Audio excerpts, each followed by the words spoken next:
It's good because then no lurkers are outed by force. It's true. Do you like peas with fish and chips? I'm a huge mushy peas fan. Yeah. It's my New Year's gift. Thank you. That's very sweet. Nice Vim shirt. Thank you. It's very comfy. Can I get a closer look at the mug? It's one of those mugs where like hot stuff makes more image show up. So the top part is not showing up because there isn't hot stuff in it. But when there's nothing in it, it's just a bunch of random images of Deadpool. And then when you put coffee in it, it reveals the rest of it. So it's fun.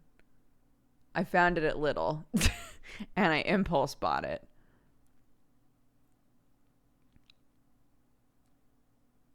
I haven't ordered anything from Arcadium's. I gotta be honest, I assumed it would be sold out. So people have been like counting the days, counting down to be able to get shit. So I sort of assumed that if I wasn't on that shit immediately, it would be sold out. But maybe it's not the sort of thing where it's sold out. They're just taking pre-orders to see how much they can sell. I don't know. It is sold out. There you go. Tight. Wonderful.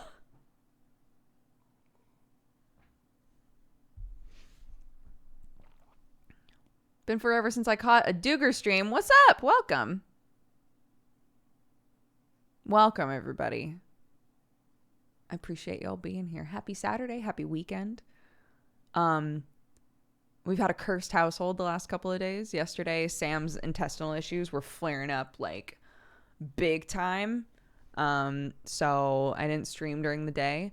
Today, Clark woke up and immediately vomited. So we've been taking it easy this morning. So I'm next. I gotta be next.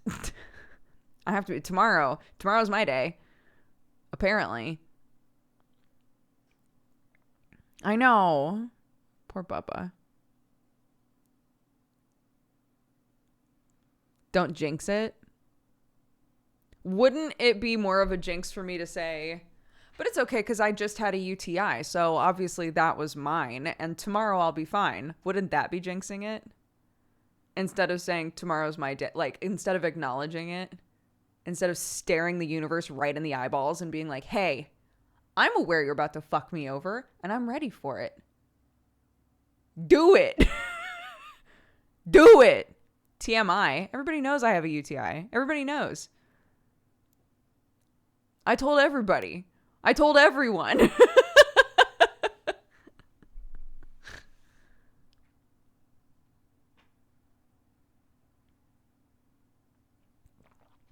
Will those pictures ever get put up? So I put one up right when I like moved here. I put one up and people were like, oh my God, I can see cars. Because in the reflection of the picture, you could see cars, even though there was no details. And everyone was like, you got to take that picture down because you never know what people can figure out from reflections, which is fair. So now I don't know what to do with them because that's where I was going to put them. So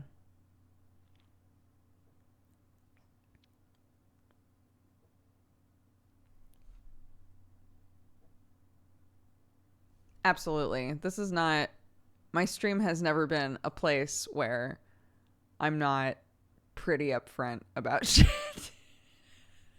It would be weirder for me to be like, yeah, I had this horrible UTI. It just wouldn't go away. I had it for like 3 weeks. And to have never mentioned it, that would be weirder. That would be less on brand for me.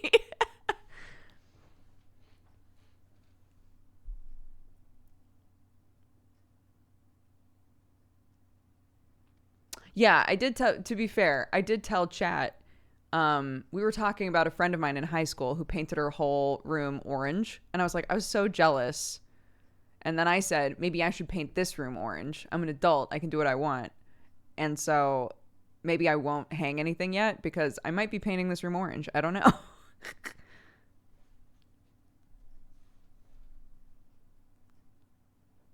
Glassless frames. Oh, like take the glass out of them? I don't think I can.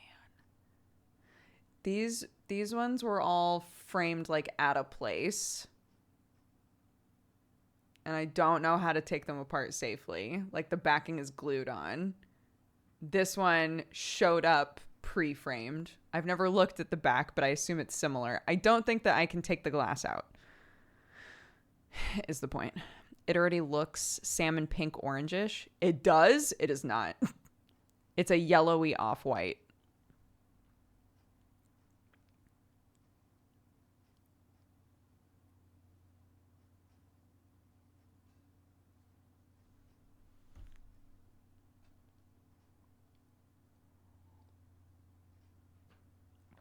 Yeah, it's a lot of money to get stuff framed.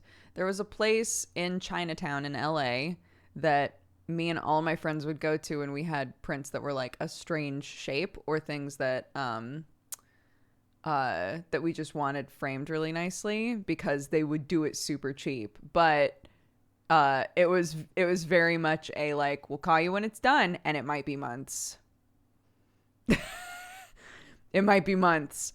But it was a lot cheaper than the areas like in Hollywood and stuff. They just insane amounts of money to get stuff framed. Like the amount, I don't know how many of you guys have seen some of the stuff that Jesse has gotten framed before.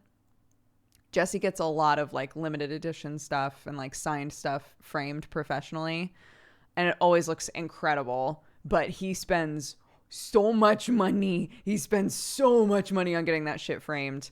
And it's definitely protected and it definitely looks tight. So, but yeah, it's very expensive to get stuff custom framed. This is why a lot of artists will be like, fuck it, I'm going to learn how to make frames myself. Ruby Rach, thank you so much for all the gifted subs. 10 subs from Ruby. Be sure that you take the time to say thank you if you were gifted a sub just now. I appreciate the support and the love.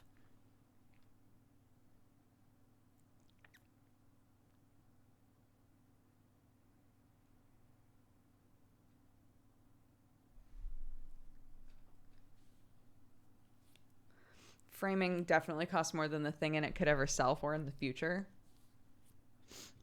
I think you're misunderstanding like the point of protecting a thing. Something like a poster that says to Jesse Cox and signed by all of the devs of a game. Jesse has no intention of selling that, but he does have intention of keeping it safe and displaying it. Right? It's a different purpose for safety than selling the thing.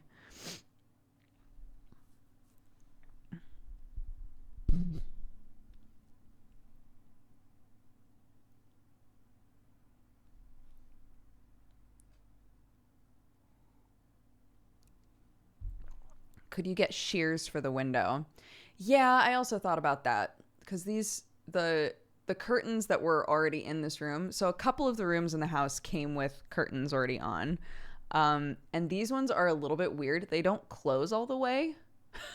They're a little strange. So I have no qualms about taking them down and replacing them with something else. And shears might be the right option.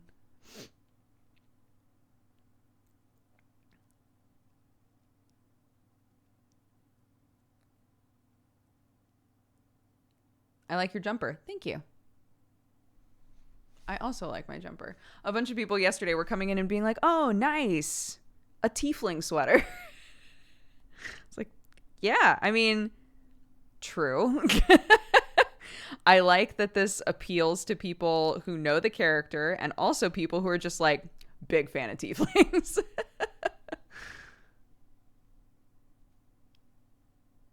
We are renting. Yeah. We are renting. Earliest that we could try to get a mortgage is February, but we just moved into this place, so we're not going to be like stressing about it for a while.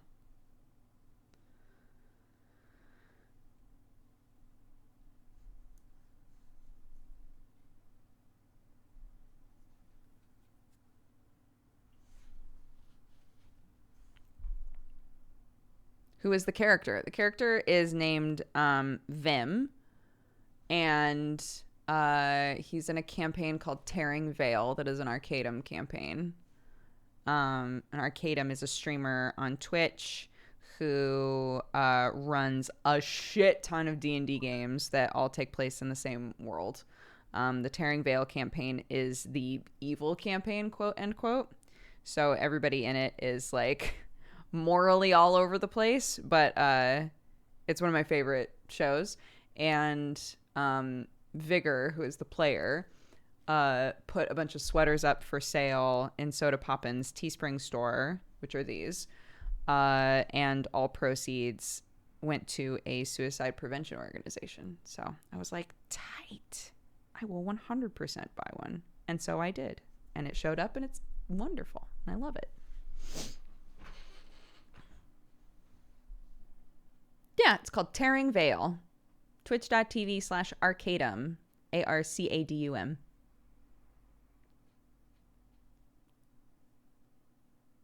I also miss Zacky Wacky. You are not alone.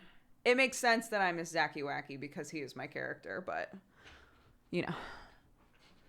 I don't know how many of you guys saw this, but this lovely person, Cosmic, who has made some themes for Arcadum's shows in the past, made one for Strange Roads, even though it's not happening right now, because I guess it was the first one that they watched of Arcadum's games. And so they made a theme, and it's so good. Here, I'm posting it in chat. It's so good.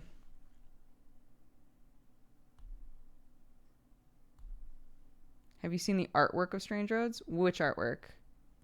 One of my monsters is named Zacky Wacky. I'm playing Pokemon right now. Thank you. May he live on. May he live on in your Pokemon. Wait, which Pokemon? What Pokemon is it? Wait, this is important. What Pokemon did you...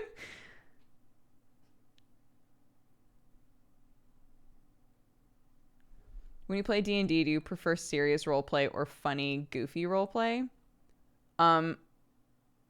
It depends on the moment. I like when everybody's willing to like commit to a serious moment of roleplay. When we did Strange Roads, we had a lot of we were, I feel like, the OG campaign for Arcadum where everybody just fucking did not get along and did not see eye to eye, and we had so many arguments, like in character arguments, but a lot of funny moments as well, right? And I liked that when it was time for like a serious argument or like actual character development, everybody really committed to like seriously role playing through that shit. That was really awesome, I thought.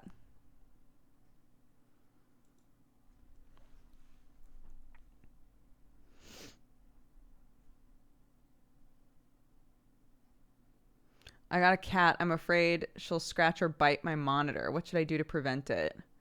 I've never had a problem with cats like attacking my monitor, but generally the recommendation with my cat is playing with this, how do I encourage them to play with something else, is to redirect them. So if they start playing with something, just gently like put them somewhere else that is okay for them to play, or distract them with a different toy, that sort of stuff.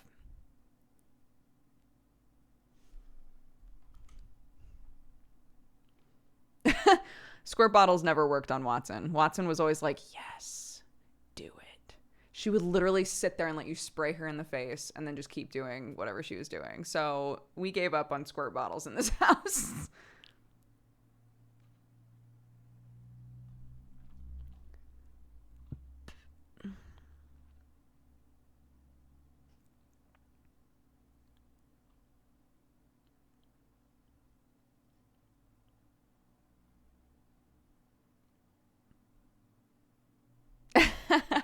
That's fair. I didn't watch Galen's Gate, so. Oh, today I'm going to try to adopt a cute little Maine Coon fur baby. Ooh, so much hair, so much squish. I'm so excited for you. Zacky Wacky is a witchy fox boy. I love it. Do Sherlock and Watson like baths? Watson really likes water, but doesn't like baths necessarily. Both of them are good with baths. They don't run away. Sherlock just sits there complaining. So you literally put him in the bath and he's like, meow, meow, meow. like, someone please save me. Someone, anybody help me. But like, he's a huge cat and he's super strong, and I can give him a bath by myself, and it's not a big deal. Which is a rare occurrence. Really, the only time that I give them baths is if they are stanky, which has not happened in a while. They're pretty clean. Or if I'm worried they have fleas, then I'll give them a flea bath. But generally, I don't have to give them baths. But when I do, it's honestly like not too big of a deal.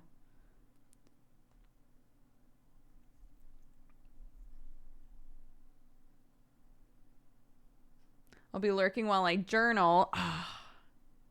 I was realizing there's so much stuff that the last few years I've done in January that I hadn't even really like thought about. One of them is like getting my bullet journal ready to go, getting my quest log ready to go for the new year. Did not do that. I really need to do that.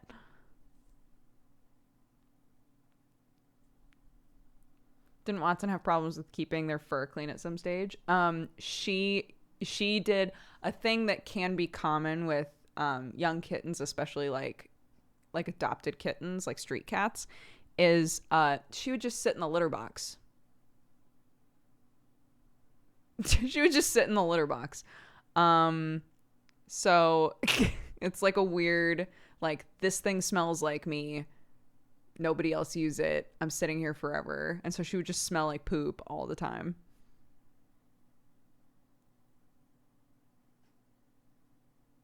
How did your cats handle the fireworks? We couldn't hear fireworks here, really. Again, we're in the middle of nowhere now, so, which I fucking love. We're in the middle of nowhere. I heard like a couple pops at one point in the night, and that's it. Didn't hear anything else.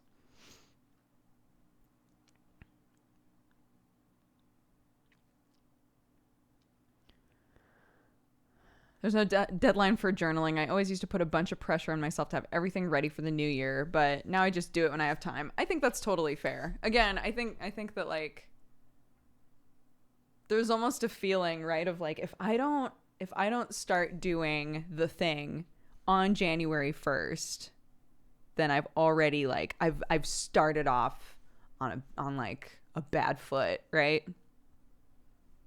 That's not true. It's fine. Everything's fine.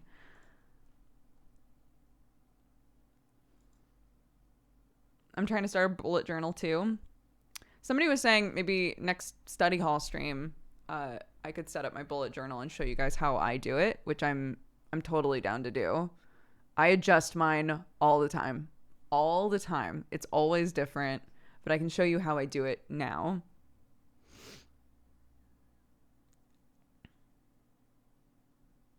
Bullet journal is basically like you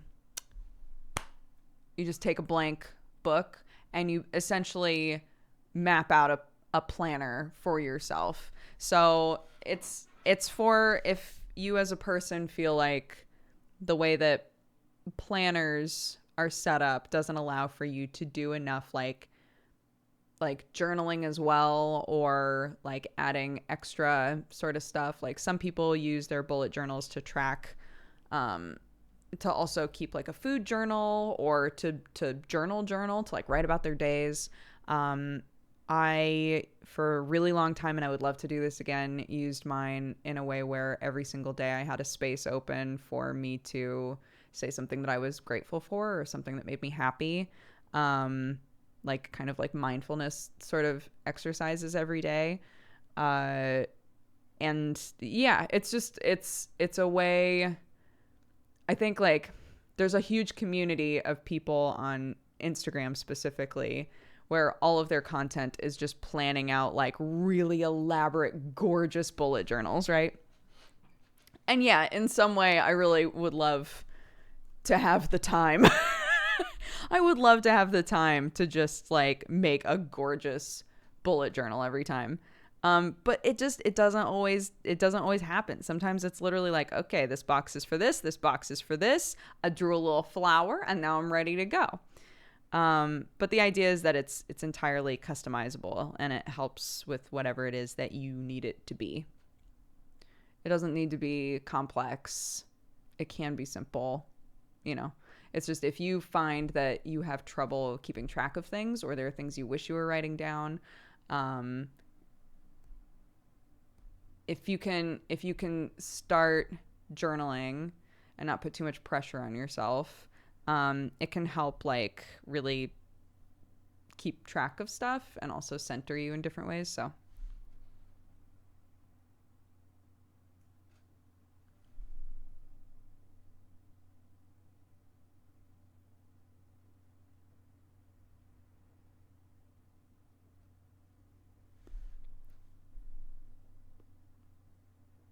I think part of the reason bullet journals have never worked for me is I try to make them too pretty. Yeah. Um, I was watching a video by when I was first looking into bullet journaling, I was watching a video by somebody who was basically like, yeah, I used to, if I was like setting up the page for the next week and I messed up on something, say that like I was writing the word Monday and I accidentally wrote, fun day or something. They said that they immediately had this compulsion to like rip the page out and start over. And that's something that really helped with doing the journal, was having those moments and then being like, it's fine. I can try again next week. Like, it's okay. It's fine, right? This is only supposed to be part of my life for a week. And then next week I get to do it all over again, for better or for worse. And I was like, that's true. That's true. Getting like hung up on like a mistake on a page that you will see for a couple of days and then maybe never look at again.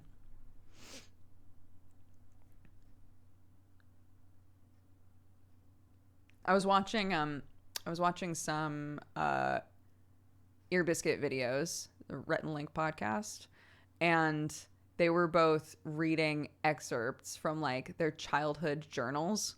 And I was like, holy shit, it must be so interesting. Any of you guys who kept journals or have kept journals your entire lives, I bet that that's so fascinating to go back and read stuff. I had a friend who like was really, really good about it, had tons and tons and tons of notebooks, specifically from middle school and high school. And she could go back and like find entries about specific like major moments in her life. And I always thought that was so fascinating. I've never been able to commit to like journaling in that way,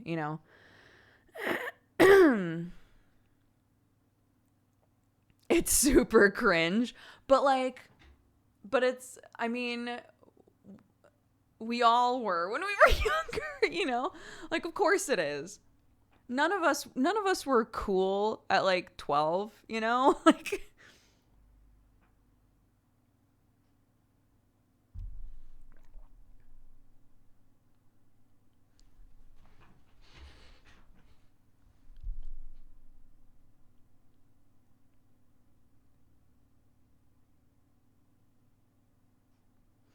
do you think sticking to a schedule set for yourself is constricting, or do you just set goals for the day and you're done when it's sort of, and it's done when it is sort of deal?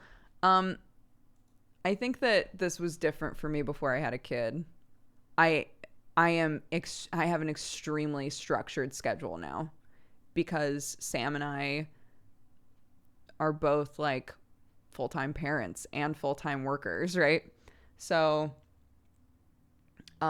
yeah, I have to have a really structured schedule in terms of like task list sort of stuff. I've learned to be a lot easier on myself with tasks around the house. I've talked about this a lot recently, but like stuff around the house for both Sam and I, it's just like whatever gets done, right? It's been a pandemic for the last year. Who am I trying to impress with a beautiful house? It's fine. Is my family eating? Do we have clothes? Great. It's fine, right? So I try not to stress about that stuff. It's just I have like a set amount that I like to get done every day in terms of tasks around the house, but I don't stress about it too much. And for like big things, I do struggle with big, like, major things that I know need to get done. But I've always really liked what was recommended a long time ago to me, which is what is like your one thing. So what's the one thing that mentally you are avoiding the shit out of? Can you get that done today? If you can, you don't have to worry about anything else today. You can ignore everything else and be at ease knowing that you did that one fucking thing you were probably going to put off for like a month.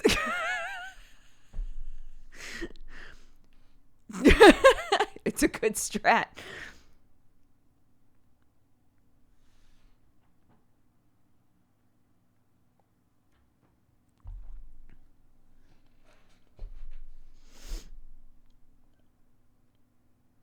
I know I need to get the work done for uni work, but the schedules I try and set for myself pile onto the work, thinking I have to stick to the schedule.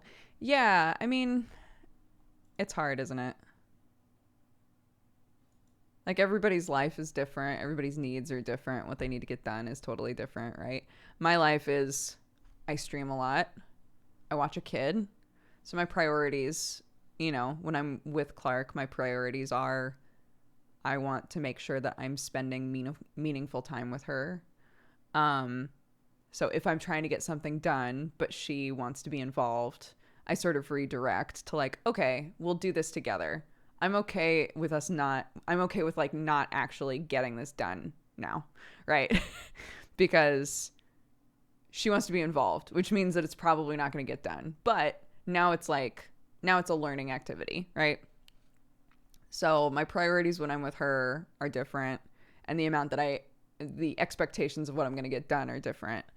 And then we do this, and this is a blast, and I'm very blessed to be able to do this, to work from home and to, you know, just hang with you guys. That's incredible. And then what gets done after that gets done.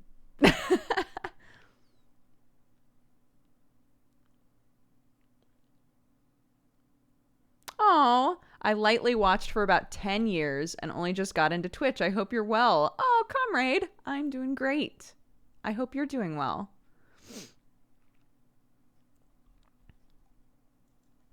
This is Dodger. Holy God, it's been so long since I saw you on YouTube, like 2014 when you played tabletop on Geek and Sundry, Alhambra, and Dead of Winter. Hello from a YouTube person. Hello. Hello. Welcome. Oh my gosh, a couple of people popping in being like, it's been a while. Absolutely. I hope you guys are doing great. Yeah, I stream almost every day. Wednesday is the only day that I try to take off. Sam and I are trying to turn that into like our date day as well, to hang and watch TV or make dinner together or whatever. So yeah, Wednesdays are the days that I try not to do anything. And then every other day I stream. So feel free to swing by anytime. We try to have a chill, lovely vibe here. I've got an awesome community. I'm very blessed.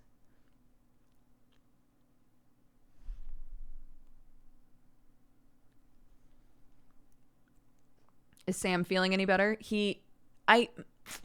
Yes, but he's not eating.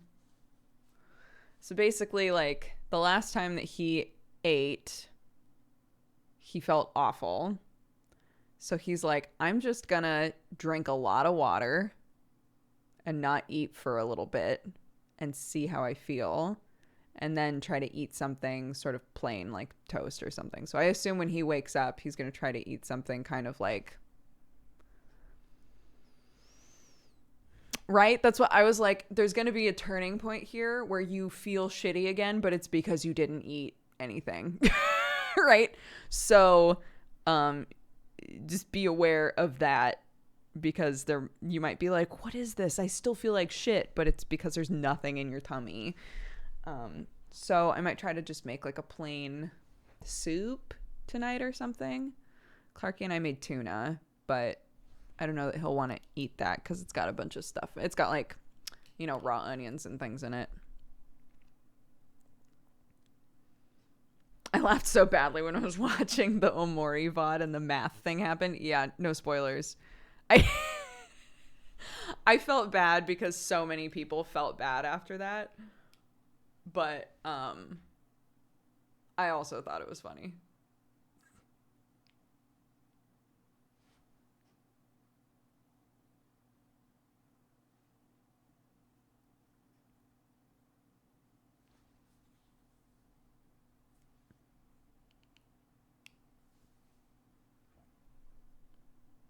Poor Arnar trying to get everyone to behave. I know, I felt so bad for Arnar. But yeah, Omori is great. I really like it. There are a lot of warnings to that game, but it's a really interesting RPG, and I didn't want to stop playing it, but it was 2 a.m. and I had to go to bed. So yeah, I'm really excited to play more of it. I think that I'm gonna try to do like a long stream on Monday to play it. So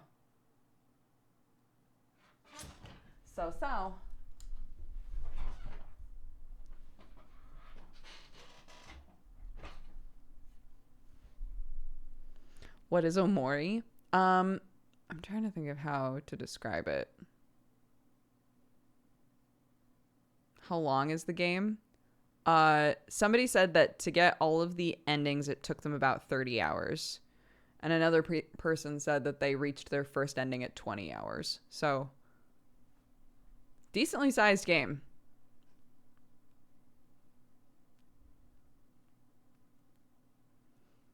I watched the Big Fat Twitch quiz. It was a good way to end the new year. Oh my God. I messaged Joe after the Big Fat Twitch quiz because I thought it was so fun.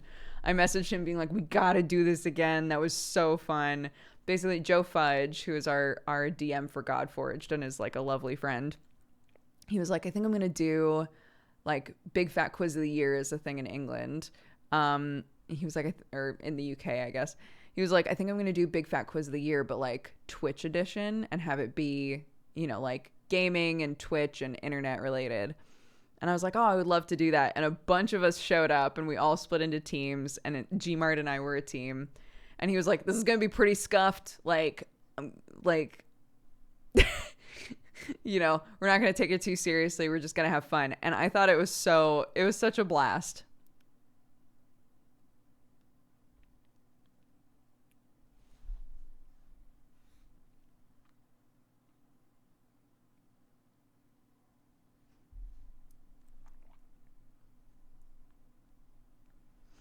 Me and Archeon of Winter, I don't know if he's in chat right now, but we made our own team and we answered the questions and it was so fun. Oh, I love that. That's so great.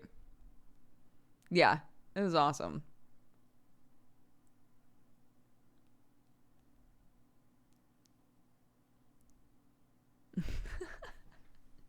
Yeah, it was literally, it's like a Google presentation, like a PowerPoint that Joe put together. It's so good.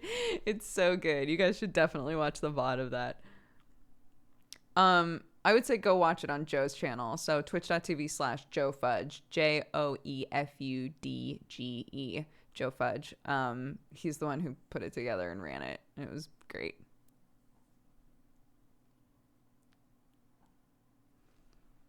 Everyone arguing heavily about everything. Yeah, but that's what makes it fun. It was really nice because I messaged Sam at a certain point in the middle of it because I was like, oh, this feels like when we do trivia with your family. It was really nice, you know. It's like, oh, just everybody like just taking it too seriously, but not at the same time. Like, it was just fun.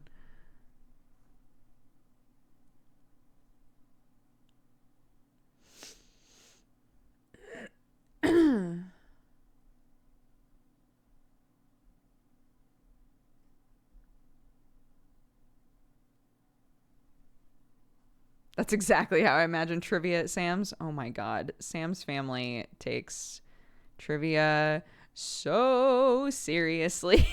It's amazing.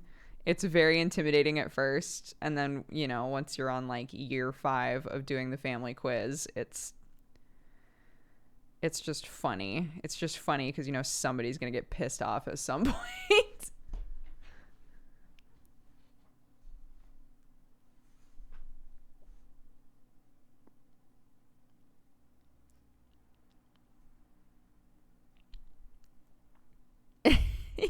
Yeah. One of the teams was Shane and Criken, and Shane does work for Criken.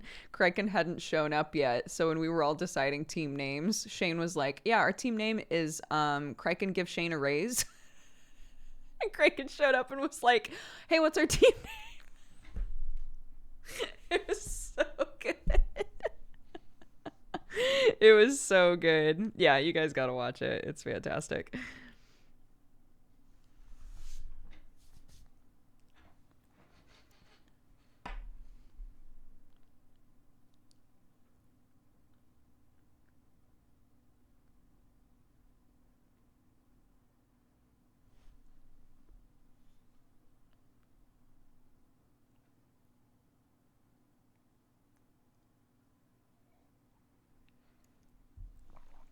I'm new on your Twitch. I'll hang out and enjoy the vibe. I hope the brightest days and dreams for your future.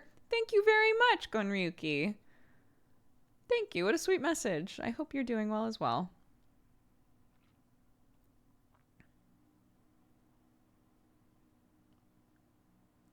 Nothing wrong with trivia, but when Monopoly is involved, that's when stuff goes down. Oh my god. The first time, and I think maybe the only time that I argued with Sam's brother George was over Monopoly. I hadn't spent that much time with the family yet, but like he was arguing that Monopoly worked a certain way, and I can't remember what it was, but I like argued to the death, like that's not how this works. And he got so annoyed that he left the house and went on a jog in the middle of the night.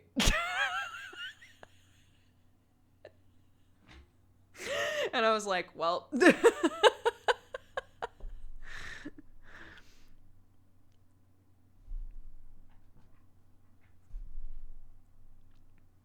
Oh, Marianne found the quiz. Thank you. Oh, you're the only other couple I know that have a daughter named Clark. Ours is 4 in March. It's such a lovely name. I haven't met or heard of another Clark with an E in for real's life. That's so awesome. Give your Clark a big hug. We'll give ours a big hug from you.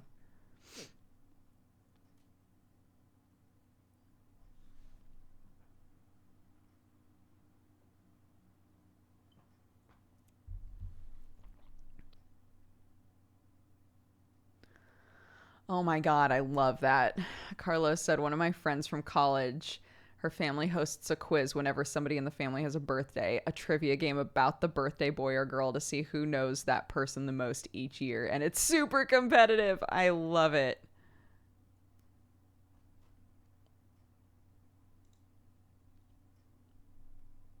I love that. I had tried to put together a quiz, a Twitch quiz with a bunch of friends where all of the questions were about the people in the quiz, but not telling them.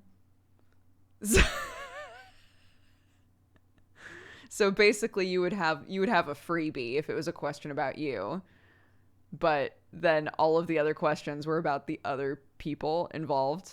I thought that would be so funny.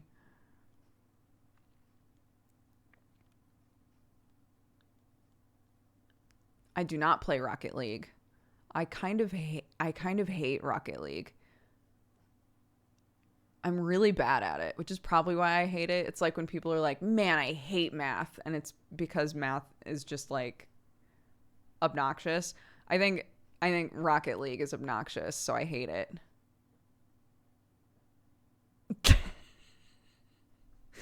Sometimes I use hate kind of flippantly when talking about a game, but like the controls, I've never been able to understand the controls in a way where I'm even remotely successful at that game. So it's just frustrating to play for me.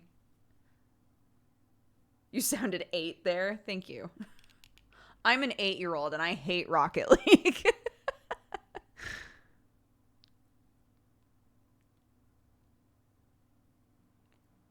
Don't shame math. I'm just saying that sometimes when people are like, I hate math, it's because for them, the way they've been taught it, or just generally, they're like, I don't understand it and it sucks, right? Like, I get that. What does math is obnoxious mean? That some people think that math is obnoxious. Because there are aspects of math that they don't understand, and it's obnoxious to not understand it.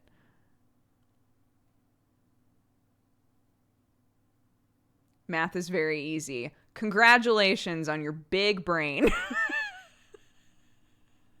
Congratulations, all of you with the big math brain. Some of us were not taught math in a way where it totally made sense to us.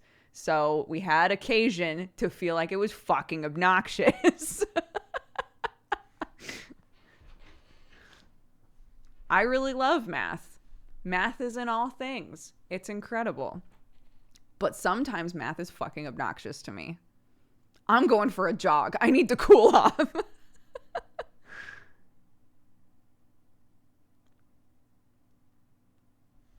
just math better, guys.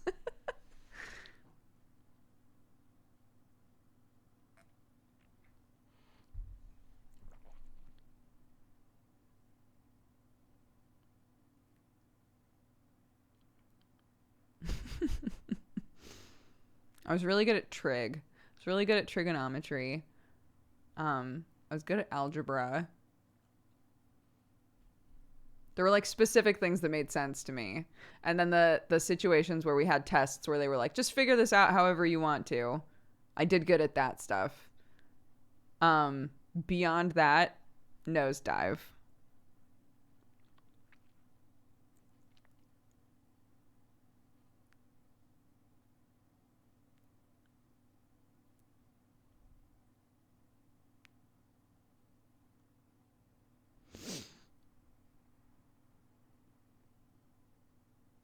Was Krendor up for the session of Dodger asks Krendor math and science questions? Oh, that was going to be Benji. Benji said no. Because, how did he put it? I'm trying to remember. I read it off to chat and people were like, that's a mood. I get that. Wait. He said, that sounds equal parts fun and hell. I suck at explaining physics. Since I'm more on the mathematical side, without my blackboard, I am nothing. And I was like, fair. He said, if you ever need to phone a friend or write a friend a random question on a rim, I promise to try to respond explaining it, but it'll be more like being explained by a 5-year-old than for one. For anybody who doesn't know, Benji, who has done tons of stuff with Sam and is a friend of ours and came to our wedding and the whole 9 yards, is very smart, big brain science boy. Theoretical physics, I think, is what his degrees are in.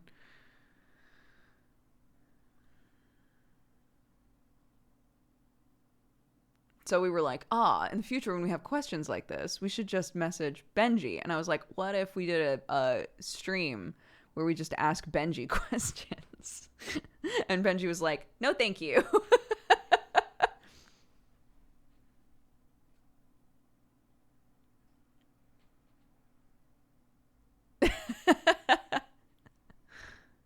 Yeah, this is the Benji who did Rail Bros with Sam. Sam and Benji have been playing Demon Souls together on Sam's channel. I don't think that have they finished it? Maybe they have.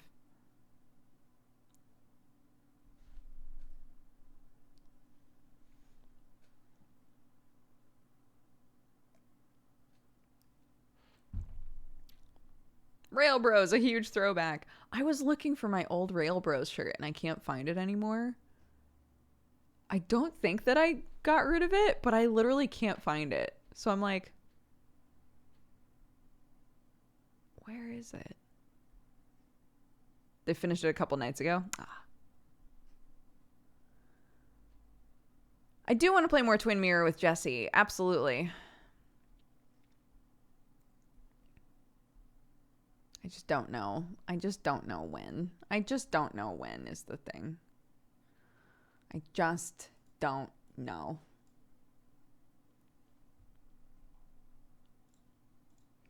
Our schedules line up very poorly now that I'm in a different country. It already would line up poorly, but Demon Soulmate's sub goal. Oh, that's not a bad idea. Wait, I should write that down. That's not a bad idea. I'll run that by Sam.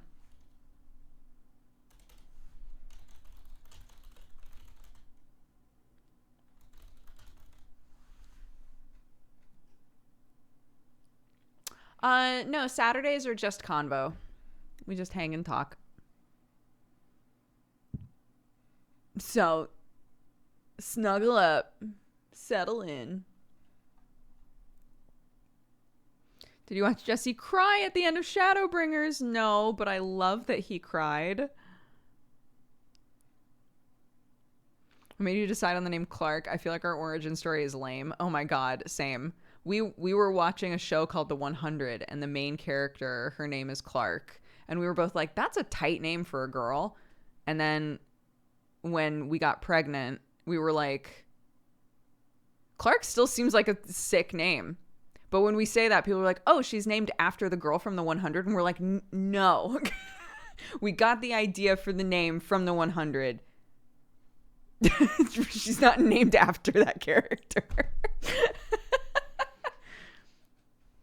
Dirk says no way, which I'm so hoping means that it was the same for you guys and that our children are forever bound by being named not after the main character from The 100.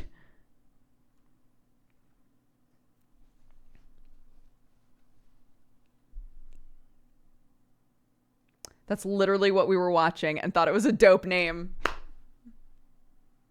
Amazing. We are tied. We are linked forever.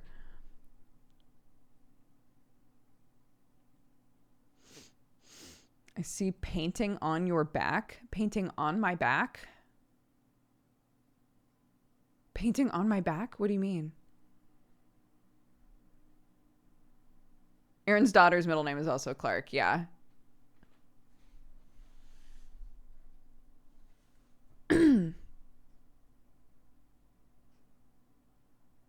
Show the painting on your back? There's no painting on my back. There's painting on the floor behind you. These were by other people. I did not make these, if that's what you're asking.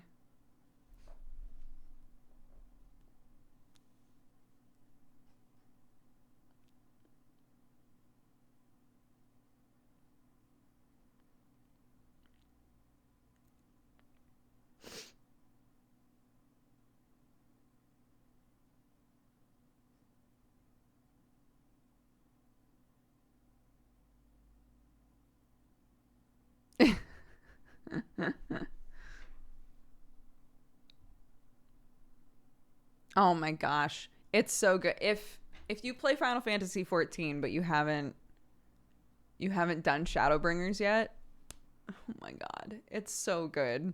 It's so good. I like your orange Xbox controller. Thank you. It says Dooger on it. I don't know if you can tell. When they first launched the thing, like years ago, when they first launched the thing where you could go on the website and like design your own controller, they reached out and they were like, hey, here's like a coupon to do it for free. And Sam and I were like, tight. So Sam's is, of course, red and black, and mine is, of course, black and orange. I messed with it for so long. I was like, surely I can be more creative than this. I could not. Could not. This looked the best to me, so this is what I went with. But they let us put our names on it, which I thought was hilarious. So Sam says Strippin' and mine says Dooger.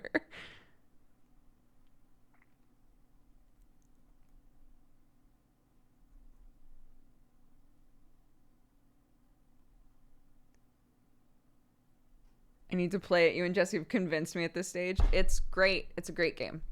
I'm so glad that Jesse finally like buckled down and played it because I knew he would love it.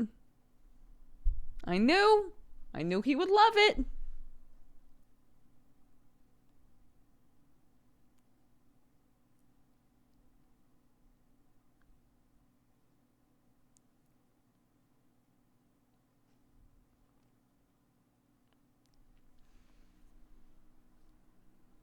It still bothers me somehow that the online Final Fantasy title has the best storytelling of the latest Final Fantasy installments. I never finished 15, so I cannot speak to that. And I never played 13 or 12 or 11. So, I can't, I have no data to work with. Jesse is a little potato. Yeah, his name is Lil JC in the game. I am actually very hyped for 16. The vibe of it feels very like fresh for Final Fantasy, so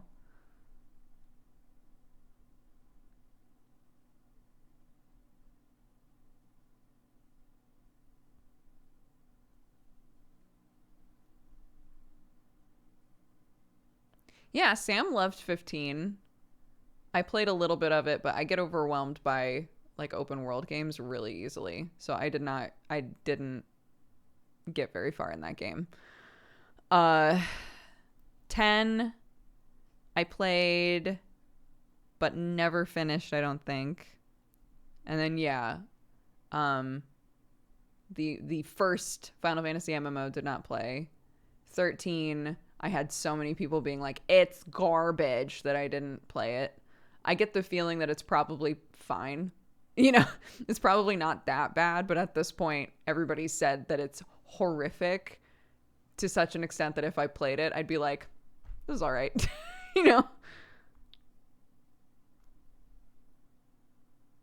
I grew up with 7. 7 was the first one that I played and like got all of the extra stuff in and just really buckled down and like played the shit out of it. So 7 for me is the one that had the biggest like impact. So yeah, I love 7. I was so excited to play the remake and I was really happy with the remake. I also really love 9. I didn't like 8 very much, but I really liked 9.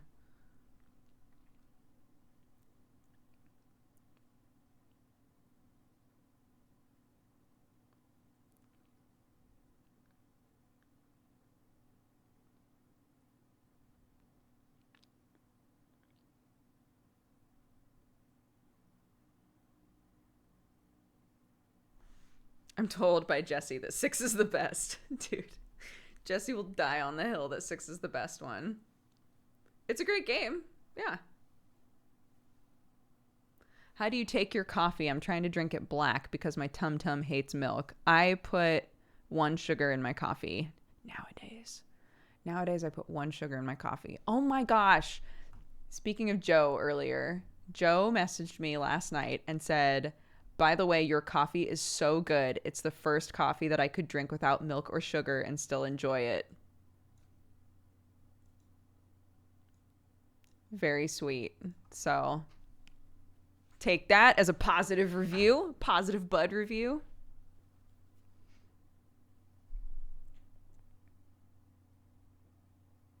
Joe drank it on stream and he was amazed. He drank it on stream. Oh, that's so sweet.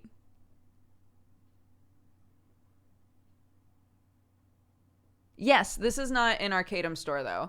This is sold on the Soda Poppin' store by Vigor.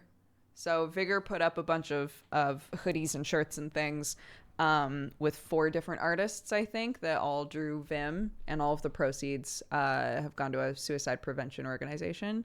So it's separate. It's separate from Arcadum store. They're different things. K-Cups would be cool. I know. Ever since we started, people have been like, K-Cups! Give us K-Cups! We don't want to add K-Cups unless we're making like a smarter environmental decision there, because they are really bad for the environment, which goes against what we want to be doing with the company. I personally, in the past, for a really long time, used reusable K-Cups. They're awesome. So if you're somebody who uses a Keurig a lot, You can get reusable ones. You literally just fill it up with ground coffee, pop it in, do the thing, dump the coffee out, and rinse it. It's super easy. You can totally get those. Zach is my favorite character from Verum. Thank you. That's amazing. He's also my favorite character from Verum.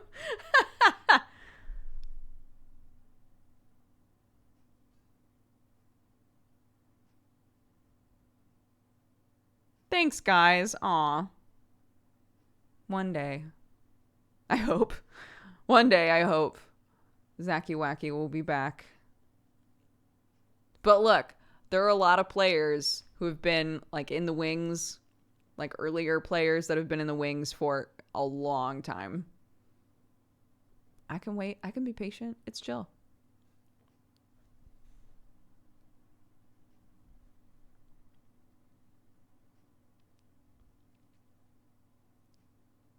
Hi, Danny.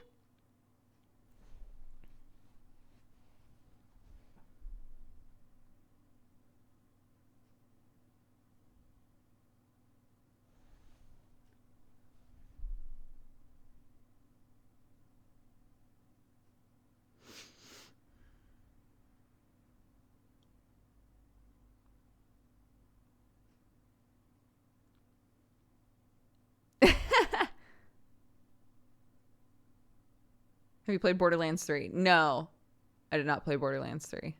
Sam played it and he was like, it's all right. So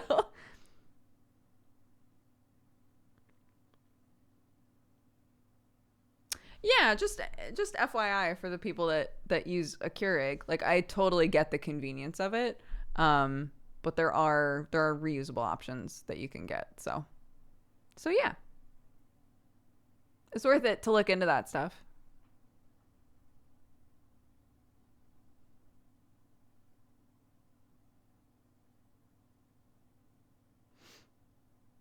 What's your favorite method for making coffee? French press. French press is my favorite method. For like ease of use and stuff. I also have a Chemex, like a pour over.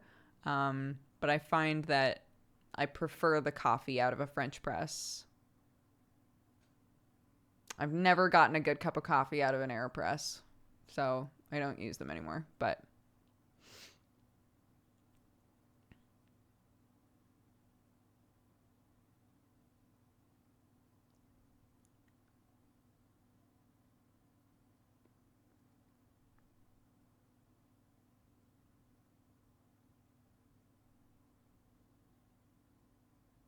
I've been making French press the no stir way that you suggested, and it rules. Oh, nice.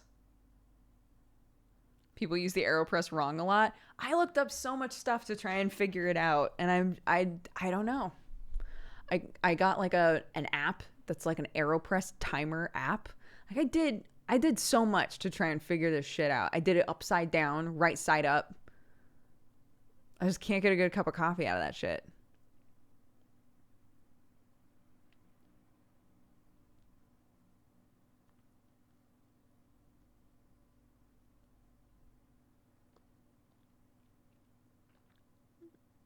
Tea gang, where are you at? I'm going to take a quick break and actually grab a little bit more coffee. So enjoy the music or enjoy the ads, and I'll be right back.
Okay. Hello.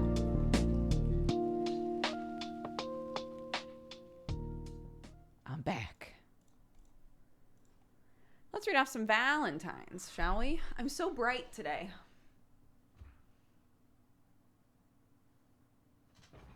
I'm so bright. What's that all about? Reddish Ant said, "Hi, everybody." In a Valentine. King's Warrior sent a couple. This first one says, "I'm sending a New Year's Valentine to each lovely burrito. Whether you're a frequent chatter, a consistent lurker, a sub, a follower, each of you are amazing and smart and gorgeous and funny, and you are stronger and smarter than you realize. Hang in there, keep moving forward, and know that no matter how bad things may seem right now, things will get better. I love you, I appreciate you, and I'm cheering you on. Make 2021 the best year ever. Sending you love and hugs." King's Warrior gives such good Valentines. They also said, "A Valentine to the incredible Sailor Butts. Stopping the smoking addiction is darn near impossible. I'm super proud of you, and I think you're freaking awesome. Way to go." And they also said, "To me, thank you. Has anyone told you lately that you're awesome? You're kicking ass as a wife, mother, daughter, and daughter-in-law, gamer, streamer. You're killing it in all these areas. We appreciate you and your streams so much. Thank you for being you and for sharing your life with us and telling us stories about Clark and Sam and the cats. We can't get enough of it. Keep up the amazing work. Your streams mean more than you know." Thank you, King's Warrior. It's very sweet. Thank you so much. Ruby Rach said, "Happy 2021, y'all. I'm paying it forward with subs. Thanks, Dodger and the amazing cat gang for keeping me company whilst I've been working from home for almost a year." Yeah, but isn't that wild? A bunch of us are, like, obviously Sam and I already worked from home, but man. Benzen says, "To myself, for getting a job after a year of unemployment. Congratulations. And also unpacking the last boxes of the big move from a year ago. Also, Arnar, I saw that suit and I am looking respectfully." Attitude Lolita says, "Greetings, Dukes in chat from snowy Finland. Thank you for all of the positivity." And Trueheart says, "Hey, coffee drinkers. I recently learned about low acid coffee. I wanted to pass on the knowledge for those that love coffee but have tummy problems." Good shout. Also, cold brew tends to be lower in acidity. In case anybody wanted to try making their own cold brew or getting cold brew sometime if they tend to have acidity problems. Cold brew is typically lower in acidity.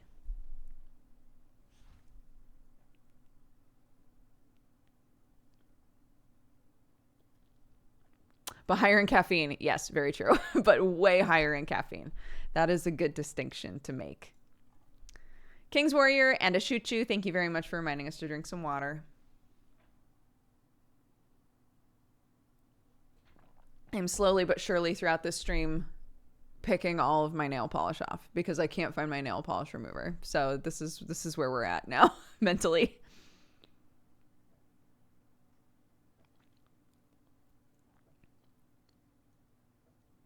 Another trip for people with acid problems, drink water before drinking the coffee. That's also another good shout, yeah.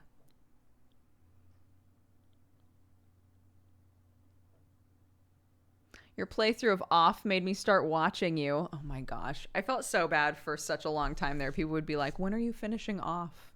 And I never did. And I don't really remember anything about it. And I feel like I should go back and replay it. Even just for myself, just to know what happens in that game. Off is a much older, sort of weird, like, indie RPG that has the same kind of vibe as, like, Undertale and Omori and games like that.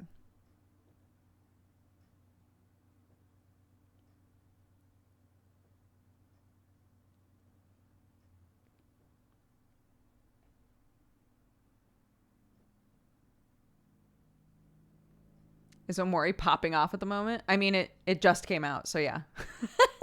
It just came out after 6 years of development, and it's great so far. So yeah, people are really jazzed about it.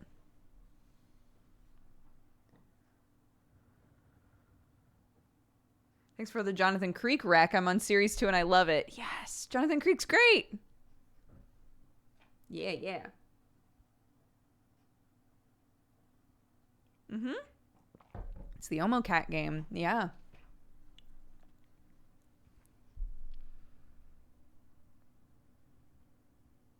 I'm going to go watch Omori from yesterday's VOD. Take care. Enjoy. A lot happened. A lot happened during the stream yesterday. Alan Davies is a national treasure. Dude, the show, I can't remember what it was called, but the show where he was like a super aggro chef that only got like a couple of episodes and was canceled. I was so bummed. I thought that show seemed like pretty great.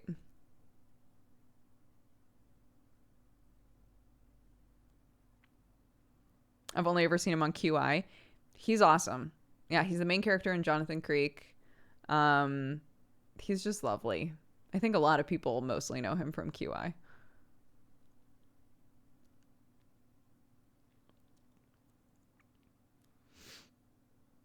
I gotta watch back the last 2 hours or so of the Omori stream. Yeah, go do it. Oh, it's so good. I had so much trouble stopping that game.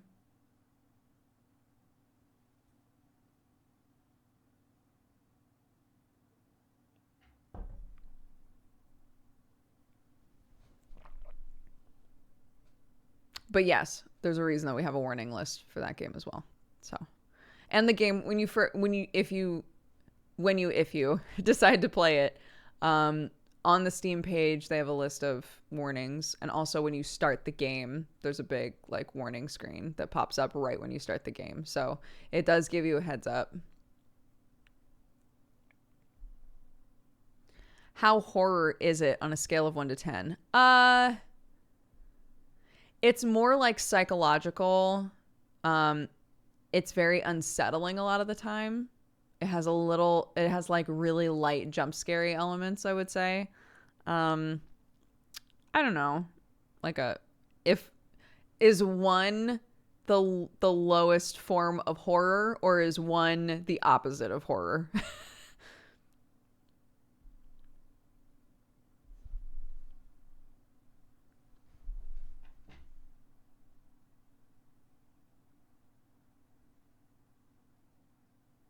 The themes are the hard part. The game itself, like the look of it and everything, is very light and cute. But it does a really good job of juxtaposing that with like really heavy themes and moments where knowing the themes, it does a really good job of unsettling you. And there are definitely times where it's visual, where it's like, it's creepy visuals. Yeah, for sure.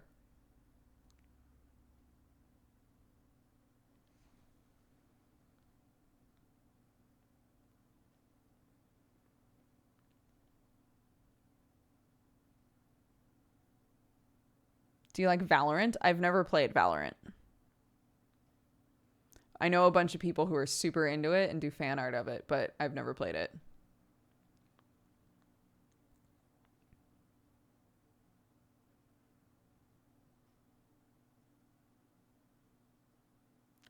I saw your tweet about wanting to add channel point rewards. Have you made any definitive decisions on the suggestions you received? I have. I just haven't solidified them. I'm sorry. I'm very slow, guys. How's the UK been? What are some things you and the family do for fun? We don't do shit. We're in tier 4. We can't leave the house. We can go to get groceries.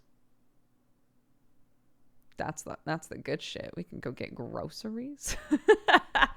But we can't. I mean, we stay home. We watch Mandalorian. We play with our kid. We go outside and kick the soccer ball around. That's what's up in this house.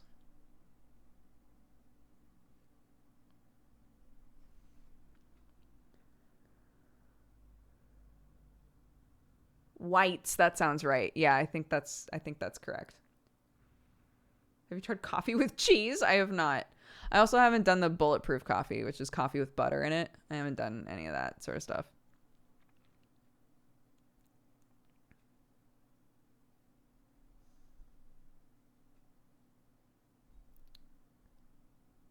Squeak, at least where we are, they adjusted all of the signs. So before, all of the signs were like, please wear a mask, but like if you don't, like it's fine. We're just gonna assume, like, you know, we're gonna assume that people, if they're not wearing a mask, it's for a good reason, and we're not gonna like make you put a mask on.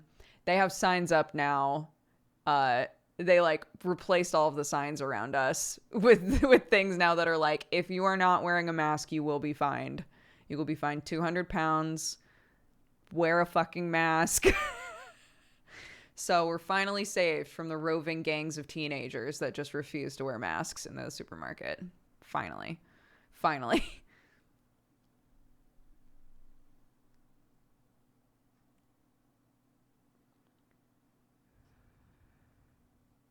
Oh, it's odd they're not super required to stock them. Oh, I see. Ours does at the checkout, which is very weird.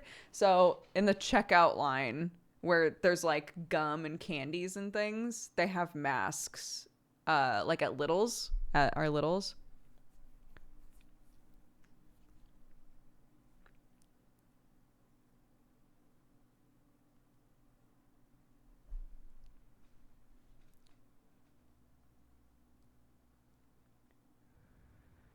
But I know some people have been going to the grocery store with extras so that if somebody's walking around without one, they can just give it to them. But at this point now, you literally can't go in without one, which is so nice, finally.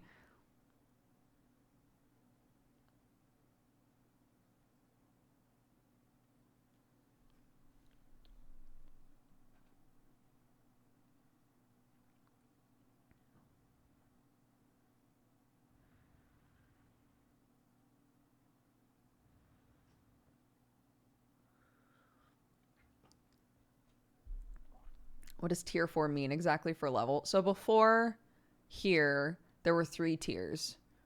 We were in like ultra lockdown for a few months, right? And then they were like, and we're going to loosen it a little bit. So then it was tier 1, 2, and 3. 3 being the strictest, but with like some stuff open, right? Things started to reopen. And throughout all of that, they didn't have any mask laws whatsoever. So people were still going everywhere without masks on. And then suddenly they were like, I guess it's important to wear masks. So it's mandatory to wear masks now. Really late into the process, they did that. And people still, all of the grocery stores, which is for a lot of us, the only place that we go, right, is the grocery store. The grocery stores were like, right, but like, we've seen all the videos from America of employees getting punched by people for asking them to wear a mask. So we're not going to do that. If you show up without a mask, we're not going to bug you about it, but like, please wear masks. So then we wound up with a situation where like maybe half of the people in the supermarket were wearing masks, even though it was mandatory, quote unquote. So now we're in tier 4 because there's a new strain. So basically tier 4 is like, treat it like the original lockdown.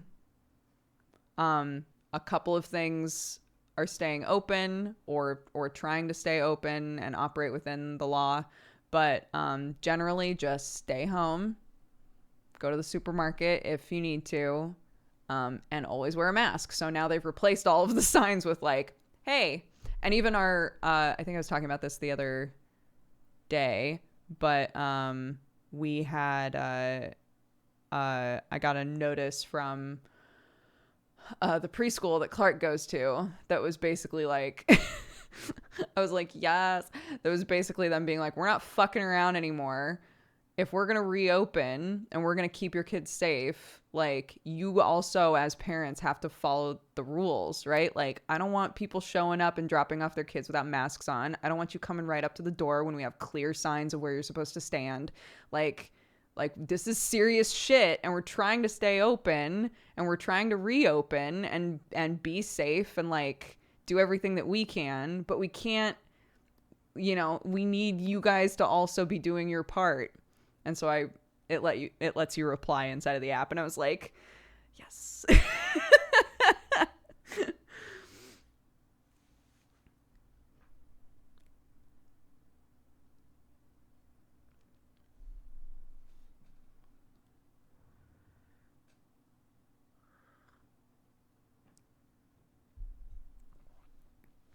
My mom is cleaning the house and my cat is rolling in the dirt. Thank you for throwing out something that is a completely different topic. I appreciate that. Yeah. Cats do that. We have like, so when we were in our last place, I got a thing to put our litter box in that basically just looks like a bench to sit on. So it's like a secret litter box essentially. And generally I'm gonna be perfectly honest with you guys about what I do. I leave a broom there. If litter gets out, I sweep it under the thing. If they step out and litter gets all over the place, I take the broom and I sweep it under the thing. And then every day or two, I vacuum it all up at the end of the day, right?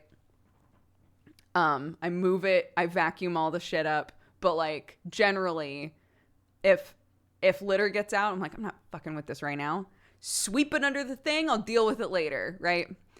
But this morning I went down there and I was like, Jesus, there was just litter everywhere. I was like, what happened? What did we do down here? What's going on?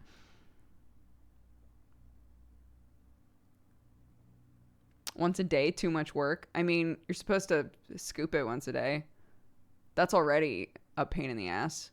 So if you're already doing that, you might as well just like not let a bunch of pee litter like sit underneath a thing for too long.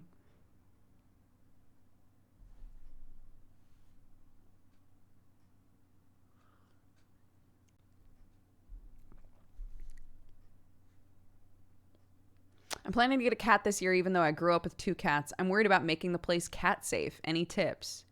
Cat safe. Well, some people wind up with cats that want to like eat their cords and stuff all the time.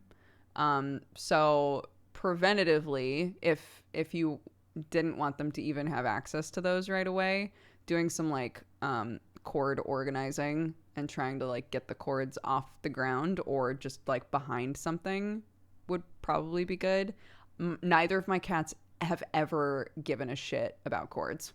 They don't care. They've never bit at cords. They've never done any of that. But I have friends who literally their cats just go ham on cords. So have things around for them to play with, basically. If they're gonna be trying to get into shit and do stuff that you want to like train them not to do, the best way to train them not to do stuff is to encourage them to play with and interact with other things in the house and make it clear like, this is for you.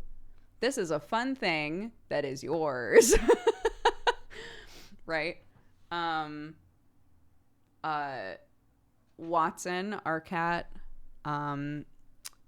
she, when we found her, was basically starving. And so she was really intense about food, and figured out how to open cupboards and like eat food out of our cupboards. So like keep that kind of a thing in mind, I guess, depending on like where you're getting the cats. Both of my cats are rescues, right? I got one at a shelter. We found one in the bushes. And they're both incredible cats, super lovey. But Watson definitely came with like some stuff we had to help her with, you know, like emotionally. So, yeah.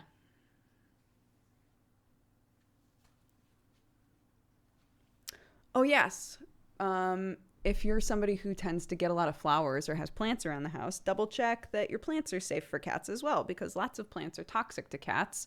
And some people are like, my cats never eat plants anyway, so it's fine. Sherlock will eat literally anything. Any plant that we put in the house, he's up there and he's eating a leaf immediately. I have to be super careful about what's in the house because Sherlock will be like, I'm hungry.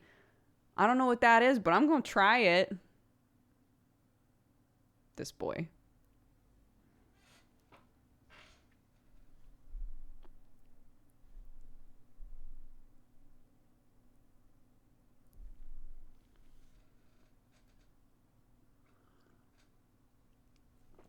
Does Watson growl while eating? No. Sherlock is the one who growls sometimes. They go back and forth between being the more like aggressive eater, but if I have their bowls too close to each other, lately I've been able to feed them next to each other, which is like a huge improvement. I wasn't able to do that for a very long time because Sherlock would just inhale his food like a vacuum and then shove Watson out of the way and eat all of her food. So I would feed her in like a totally different area. I haven't had to do that recently, which is really nice. But if I put their bowls too close, Sherlock will assume that Watson is there to eat his food, even if she's not looking at him. Even if she's not even like paying attention to him, he'll start growling at her for no reason.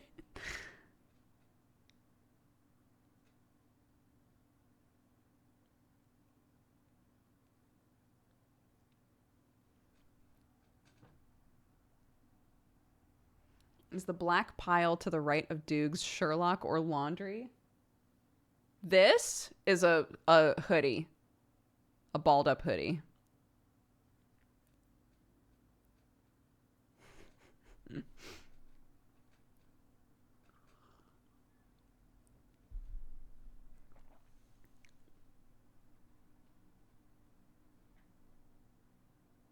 That was a great chance for a prediction. That's true.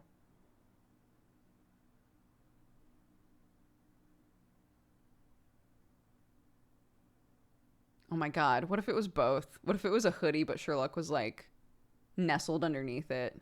That would have been the real upset.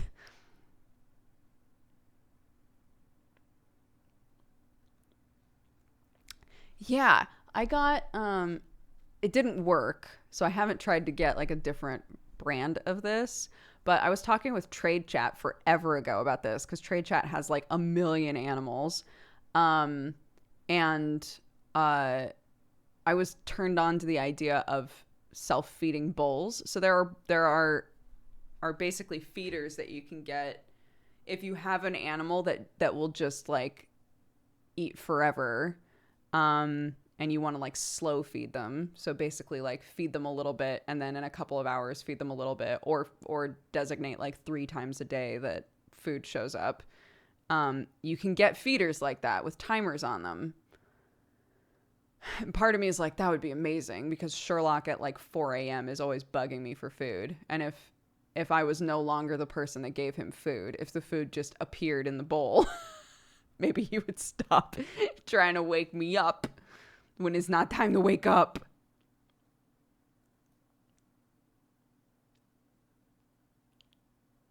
But yeah.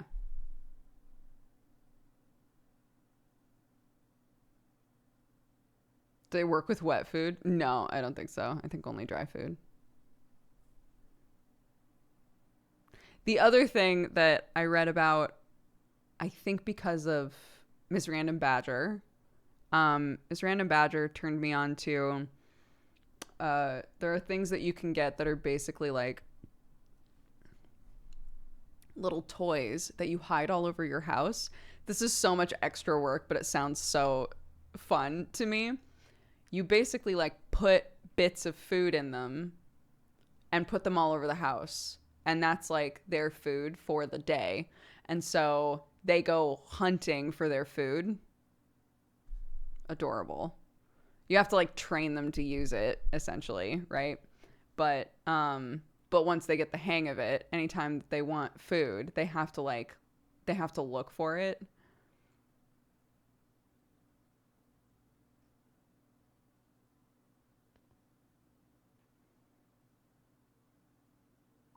So part of me was like, that would be so good for Sherlock.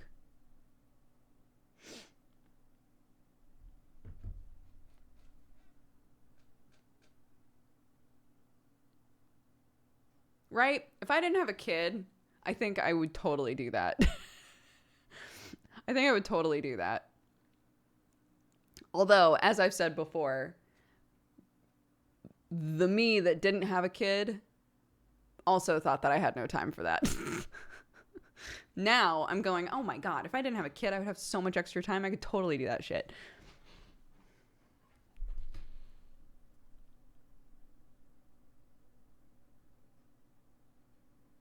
I mean, sure, I guess if you don't bother to pick them up later, yeah, then there would be food just sitting around your house.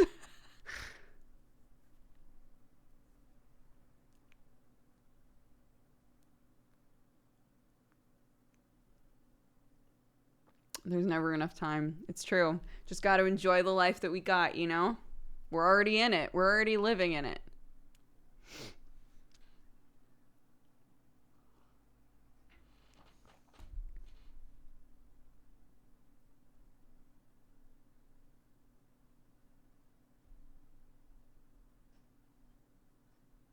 Yeah, Sherlock would have to investigate for his food. Exactly.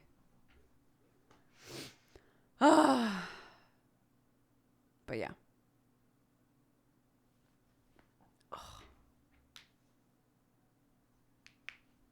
What's the pattern on your mug? It's Deadpool. It's Deadpool just living his best life. It's one of those mugs that you can kind of tell at the top. It's one of those mugs where a bunch of stuff is revealed. So there are like little Deadpools all over this with black backgrounds. And then when you put the hot coffee in it, it reveals the rest of the panel.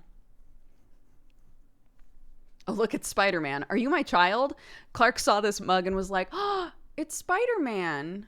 And then I turned it to this one that has a bunch of them. And she was like, there's so many Spider-Mans. And I was like, yep, lots of Spider-Mans. So many.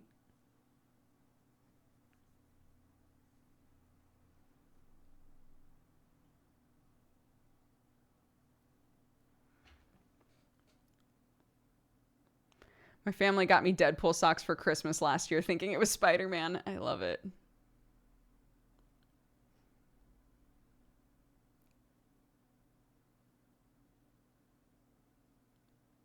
There's a rumor they might do a Deadpool Venom movie. Oh my god. I'd watch it. Cool glasses, dude. Thank you.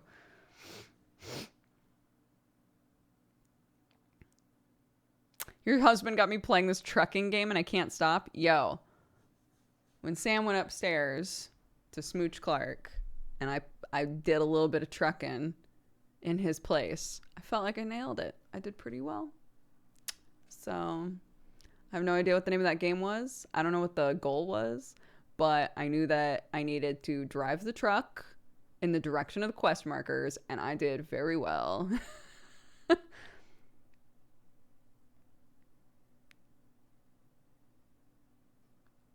It's called Snow Runner. The goal is trucking. Okay, great. Great. The goal is to drive trucks. I love it.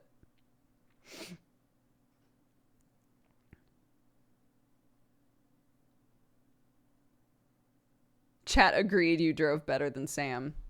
Look, if ever you need, should you need us for anything at all, I do need you, all of you. Well, why didn't you say so?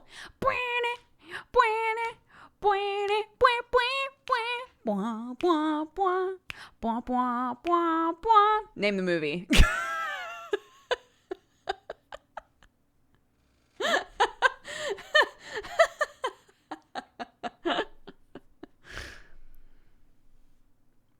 I was not expecting a Labyrinth reference. Flint wins. Flint, you get internet cookies. I don't know.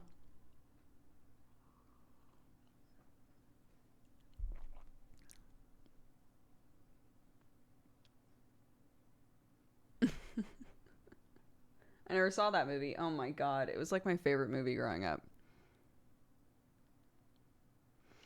Sam kept driving directly into the mud without thinking of a strategy. Chat was impressed with your planning ahead. It's like I was saying on stream. This was my life growing up. I learned how to drive in a truck, and we have a half-mile long driveway that gets muddy every year because it's Oregon and all it does is rain, and it's not like it's a paved driveway, right? So I was like, oh, because Sam was like, just don't get stuck in the mud. I was like, okay, then if I do this, I probably won't get stuck. Because it's real life.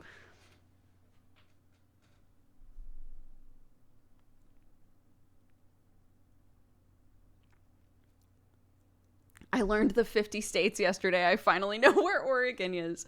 Oh my goodness. Right above Cali. Right above California. Oregon equals rain. Got it. Yeah. Oregon and England have very similar weather and look very similar. It's been very nice for my homesickness. How do you not get stuck in the mud? So the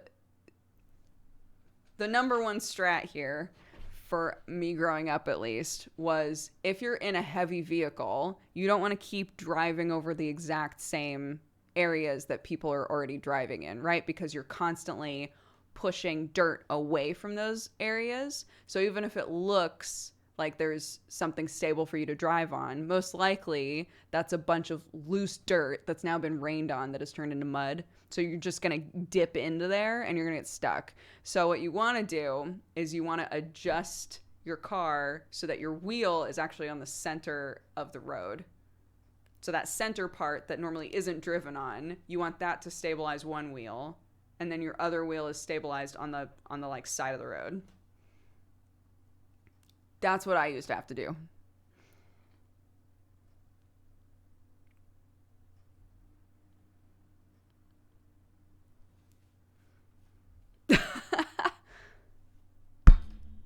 Yeah, maybe I should get into SnowRunner.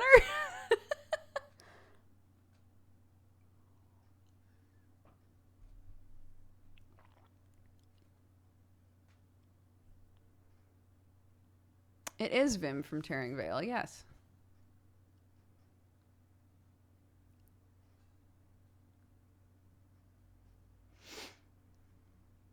Join the boys for co-op. I don't understand how there's co-op for that game. I don't understand the game. Maybe I'm trying to overcomplicate it.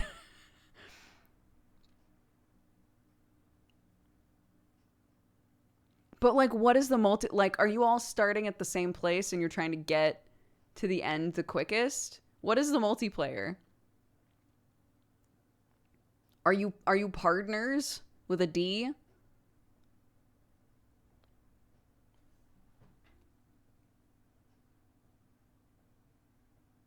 Four trucks, one mission, your partners. Interesting. You just rescue each other. Amazing.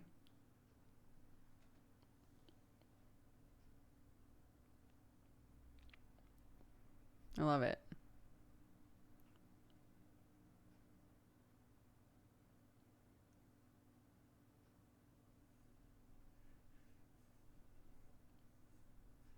Heavy RP shenanigans. Oh yeah, Sam did say that they all had trucker names. Did he go with Mudflaps for his trucker name?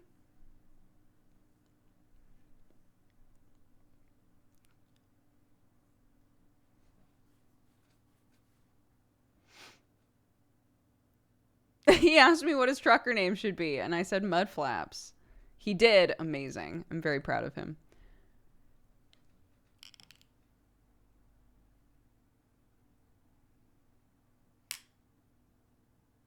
Let me sneeze, please. Oh, God. Whew. Came on quick.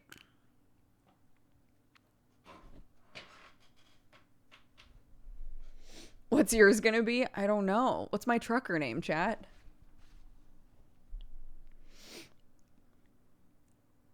I'm 100% invested in you playing SnowRunner. Is it fun to watch? Is it a fun game to watch?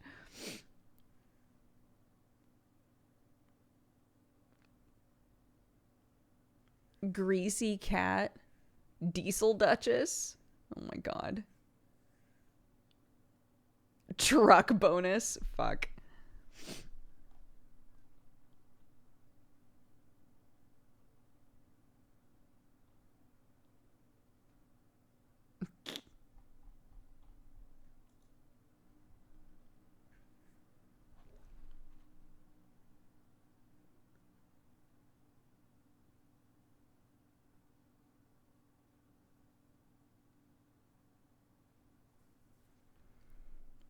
I watched Tomato play it for hours. Tomato is also just hilarious.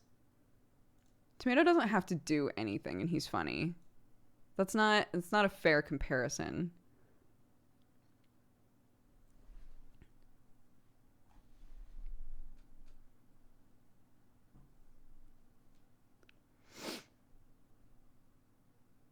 We just bet if Sam will deliver the package safely or not. Ah, I see. I see. You get invested.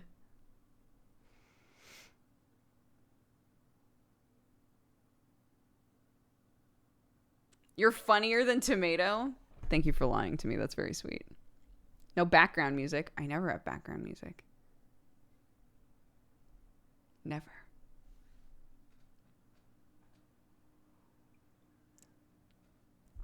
I doubled my points yesterday just watching, just betting on whether or not somebody would successfully play Snowrunner. I don't know why I can't wrap my head around this shit.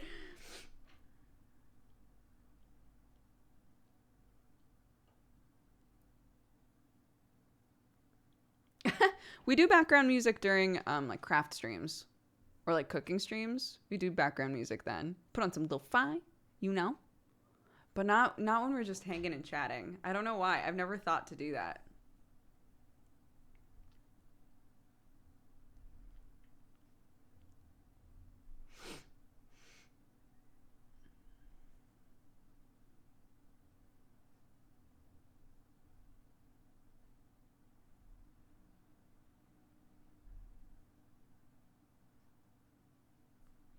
This is Vim.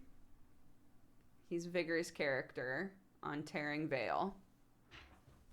It's a comfy sweater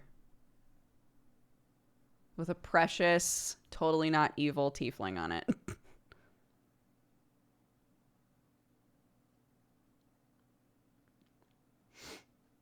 You're on the front page. I am? Hopefully that'll be the screenshot so people are like, nope. I clicked because we're both wearing Vim sweaters. You know it. You know it.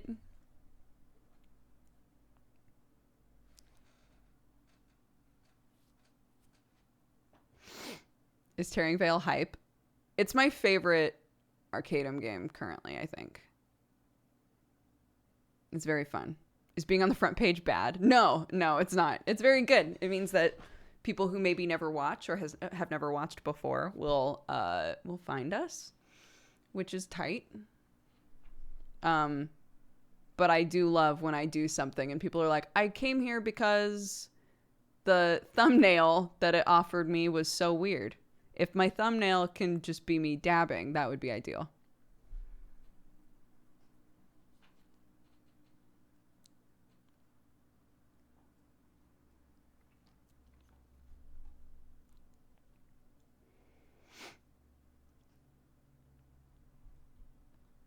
Have you stopped drinking coffee through a straw? Did I ever drink coffee through a straw? Did I do that before? When? When did I do that? Just hold a 5-minute dab. Oh my God, you're right. I could just game the system.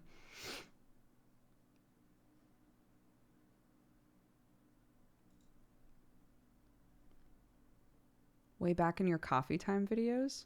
Like consistently or like a one-off? A straw? I don't remember ever consistently using a straw for anything in my life.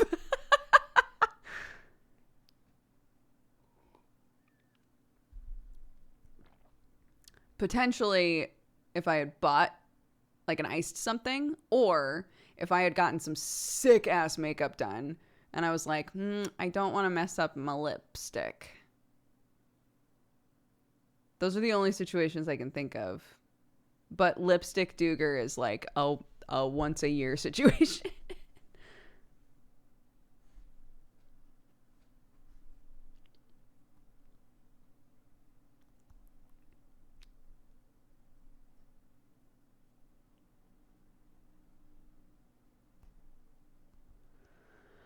Oh gosh, I'm actually not totally sure how to answer that, Kinkles. They said, how do you handle stress? You always seem calm and collected. That's very sweet. I do get stressed out. I'm a worrier. My stress comes from like fretting, which is not ideal, but is totally how my mom is too. So I learned it from her, or I just am wired this way. I don't know. But yeah, I think everybody's got things that they wind up stressing about, right? I don't know. I tend to be an optimistic person. So the moments that I get really like depressed or stressed out don't tend to stick around for a super long time. But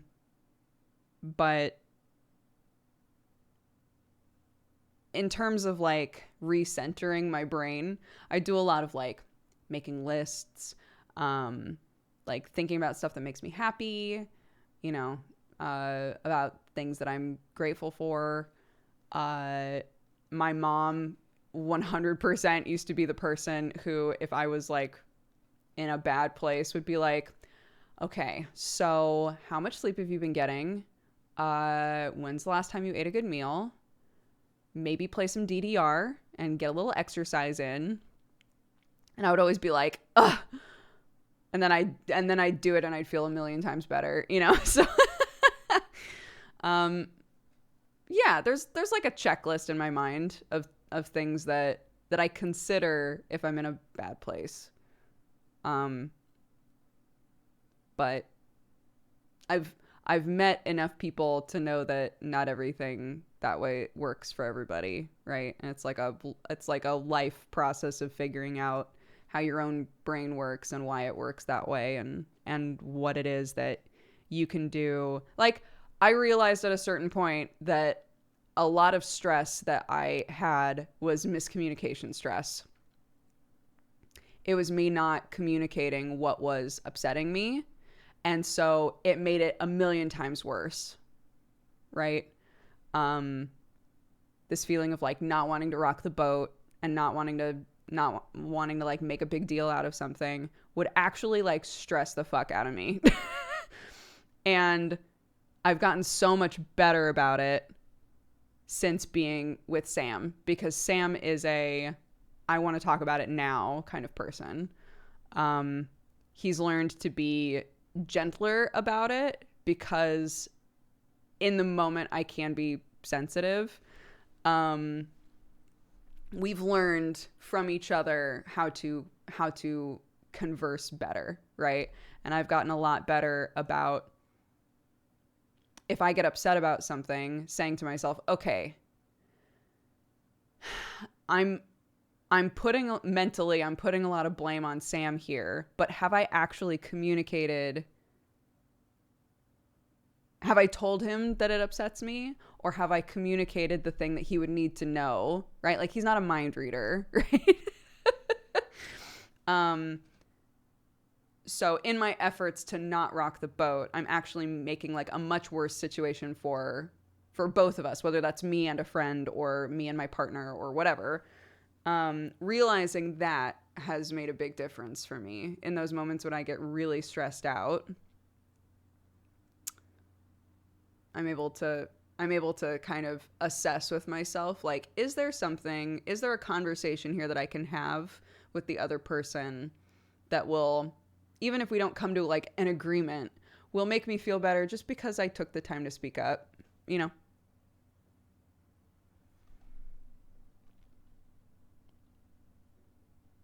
Yesterday was 5 years sober for me. In celebration, I want to send some love to chat for always being rad and a chill place to hang out.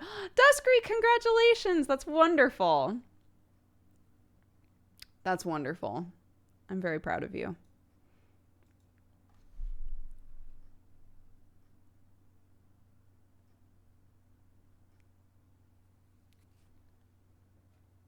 Can you imagine gaining the ability to mind read your spouse? I do not want that. I would not want that. Not in a million years would I want that. Not in a million years would I want that.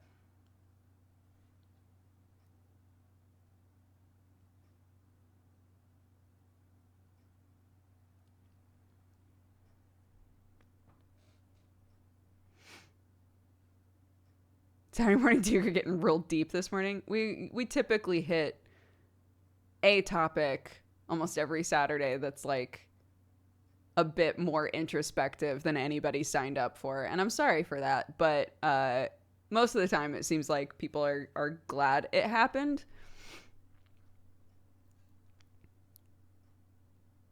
That's some Black Mirror shit.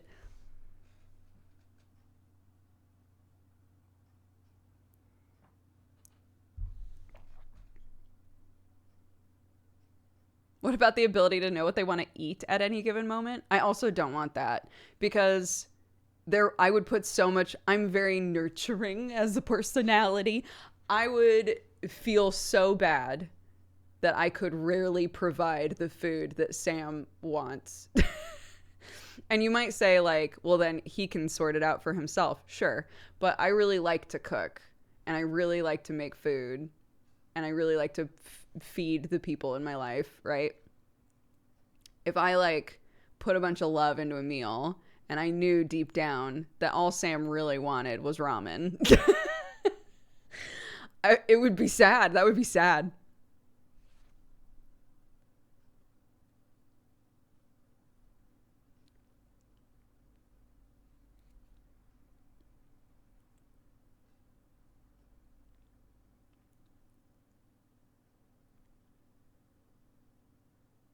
Thanks, now I want ramen. I always want ramen.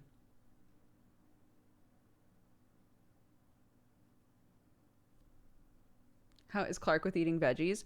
She's good with it. She was really bad with it for a couple days there after Christmas because Sam took this stance of like, it's Christmas, let her eat whatever she wants. And I swear to God, the ripple effect of that for like 3 days. It was like I would give her things and she'd be like, I don't want this. I want a biscuit. I'd be like, fuck no, you're not getting a biscuit. Eat your goddamn veggies. Yeah, Clark loves avocados. She loves sweet potato. She loves all different kinds of beans. She loves lots of vegetables. But for a couple of days there, she was like, no, I would like chocolate and I would like biscuits, please. It's like, okay. No. No, look me in the eyes. No, that shit ain't happening.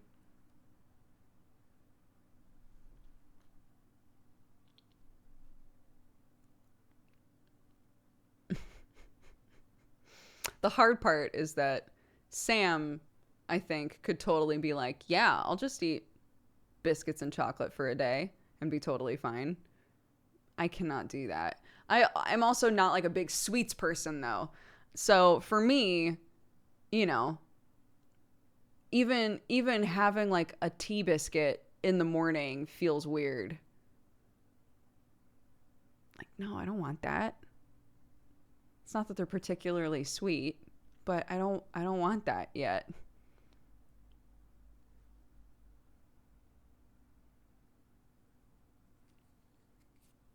What's the savory version of a cookie?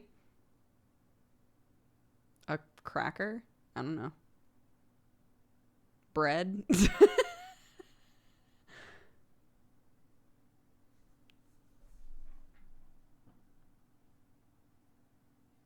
Non-relatable. Me like, you know, guys, how it's only at the end of the day that you want to have a sweet and maybe you only want like one, but the rest of the day you want savory food and lots of vegetables and a salad, you know? Right?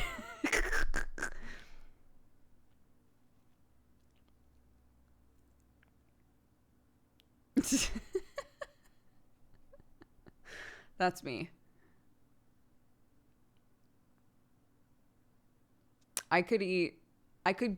If somebody was like, give up all desserts forever, or, you know, something else, give up desserts forever. Easy mode. If I could have delicious savory food for the rest of my life and never have a dessert again, I would be totally fine. It's to the point that like when Sam and I would go, a lifetime ago, when Sam and I would go out to dinner, you know, the second we're done eating, Sam's like, I want a lava cake. But I'm still loving the flavors in my mouth from dinner. I don't want dessert yet. I appreciate the savory flavors way more than the dessert flavors.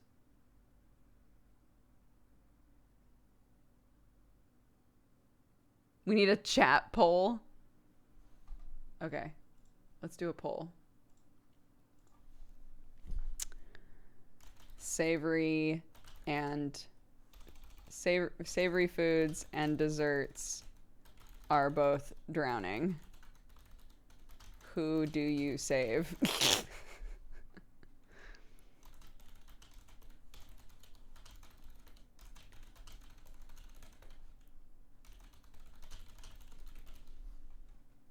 Okay. The poll is going.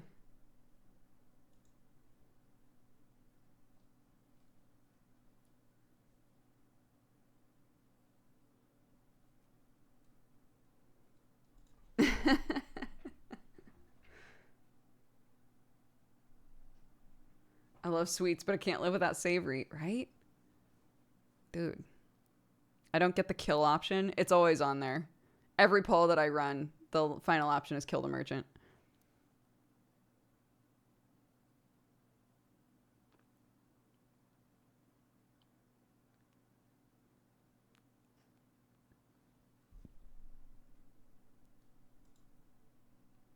Kill the merchant is I want to see the results, but I don't actually care.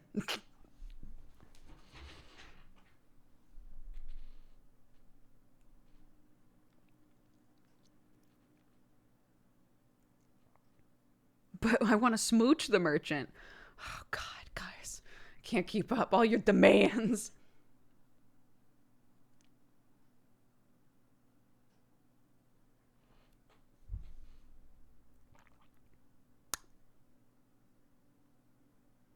I do think this poll is a little unfair because some foods are both. There are like interesting desserts that are technically like more savory. There are things like carrot cake that I would say are kind of a mix. So, but it's a poll and it's for a goof, so enjoy.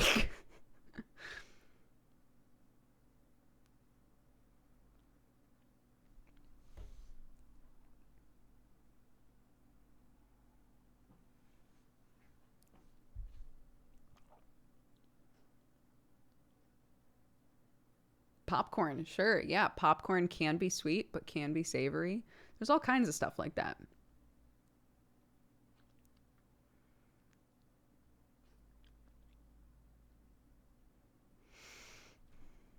Oh gosh. I mean, Sam used to be really strict with how he ate, but like, you know, I ruined him. I helped him find true love, and now he just eats pizza all the time. And now he just eats pizza and chocolate most of the time, so.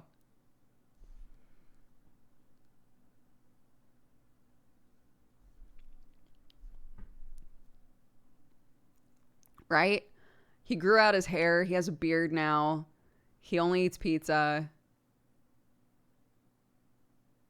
I love it.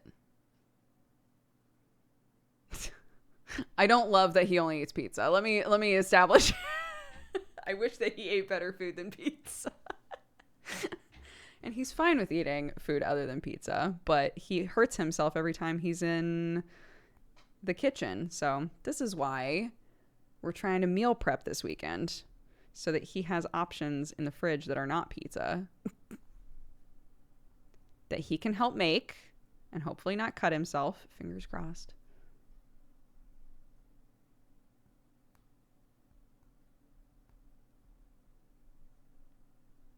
Why the fuck am I considering getting this goddamn truck game? I never would have expected that a truck game would have such ripple effects.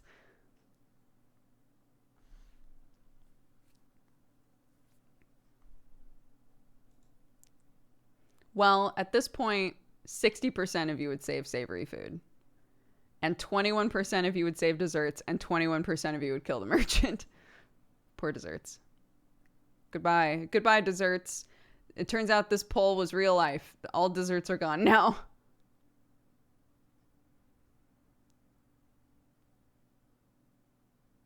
Is your finger okay? It is healing super quick. The scab came off. So now my finger kind of looks like a geode. You know, like with the different like layers that like push inside of the geode. It kind of, my finger kind of looks like a layers of the world map. You know? So I see like many, many layers of skin going inside. It's very fun. I can put it in water now, but it hurts. But I can technically put it in water now. I got gloves to do dishes with because it was annoying me that I couldn't do dishes. So. Geodude. Goodness gravy. The poll has ended. The cartograph finger. What happened to your finger? I was using a peeler and I peeled part of my finger off. It sucked.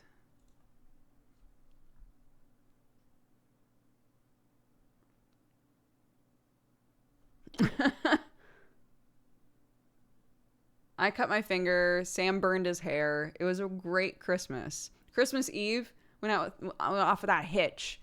It was perfect. Christmas Eve was super fun.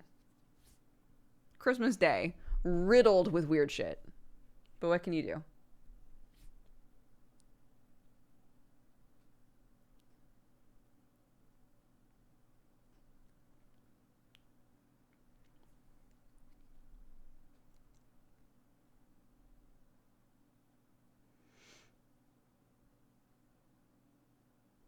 Yeah, Clark was totally fine. Clark was a little princess. I like cut myself and I was sobbing and I passed out and the whole 9 yards. And Clark was just there going, "It's okay, mommy. Did you hurt yourself? It's okay. Don't cry, mommy." And I was like, "Clark, you're so sweet. You're making me cry more." She was precious.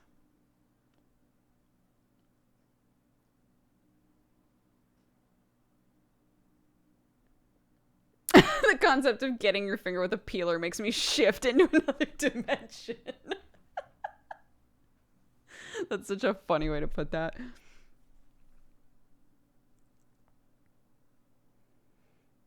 I know. Lately, like, if I bump into things or something, Clark will go, "Are you okay?" And it's so sweet.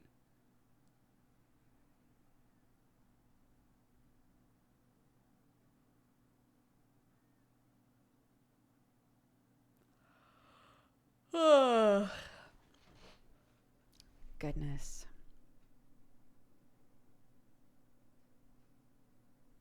She's learning from sweet people. Thank you, Marianne. Yeah, she's lovely. Oh my God, last night she was in a zone though. It was so bad. It was so bad last night.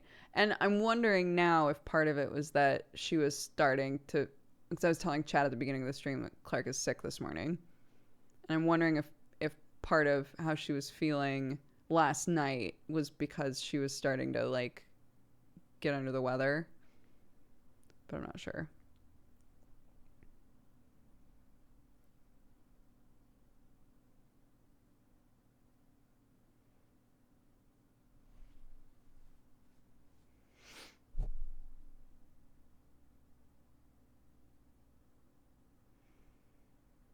Ugh.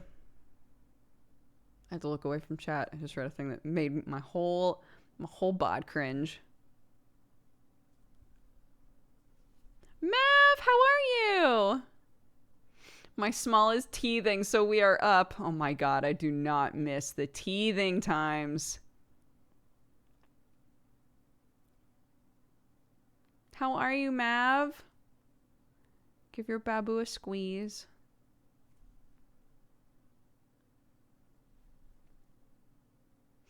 It happens with kids so much. You realize they're sick the next day and everything makes sense. Dude, yeah. Last night it was like everything needed to be screamed about. Everything was such a huge deal. And I was like, what is going on? It's not like she didn't take a nap. She ate fine, right? I was just like, what is happening right now? And most of the time I go, could be a growth spurt, right? Could be a growth spurt. Could just be a bad night. Who knows? Hopefully we'll sleep and we'll feel better. But this morning it was we'll sleep and then it goes to shit more. But honestly, like I don't want to say emotionally, but I guess emotionally.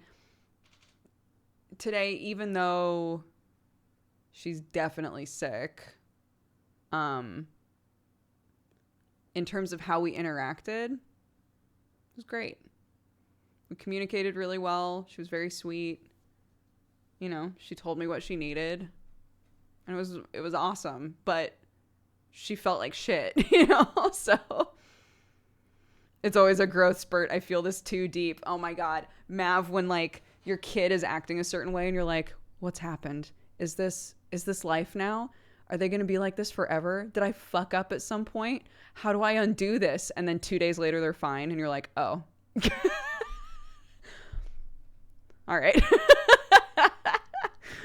Oh, okay. Never mind. I guess everything's fine.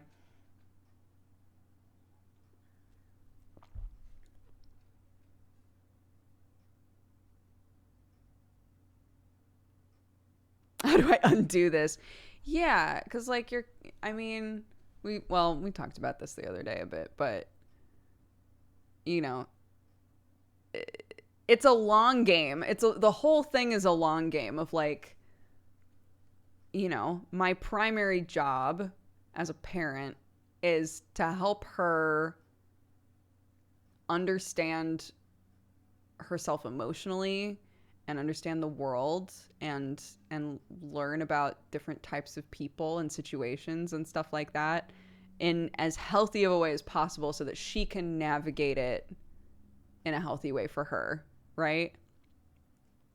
I wouldn't say that like our job as parents is to like make her happy. It's to like help her understand how to make herself happy in a fulfilling way. And so like it's such a long game to figure that shit out and to figure out like, what am I doing that isn't working? Is this right now? Is this moment that is making me sob because I just don't know what to do? Is this a result of me as a parent? Or is this a growth spurt? Or is this something else, right? Like you have so many. This is why when people are like, I'm terrified to have kids. We're all terrified to have kids. I have a kid right now and I'm terrified sometimes because it is hard. It's a lot of work. Which is why I'm always like, if you're committing yourself to trying to do your best and figure out what works and what doesn't instead of like digging your heels in, then I think you're going to do fine. Not that people should have kids before they're ready, but like, yeah.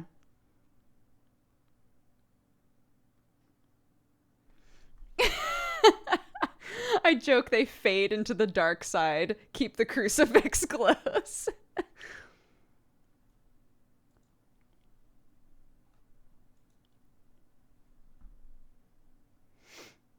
But yeah. Oh, I'm glad.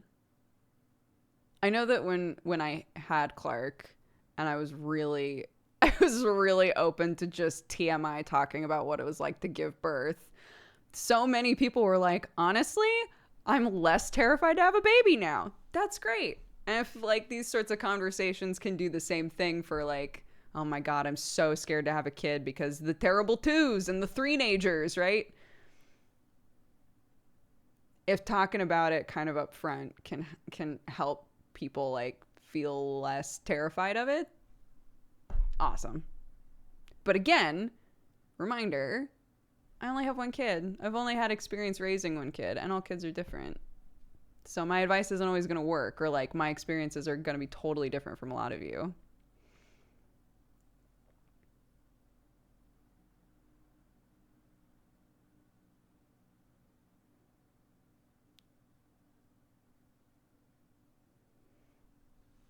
Oh, Maja, give your niece a squeeze. They're all so different. I have 2 teens and a toddler. Lord. Lord.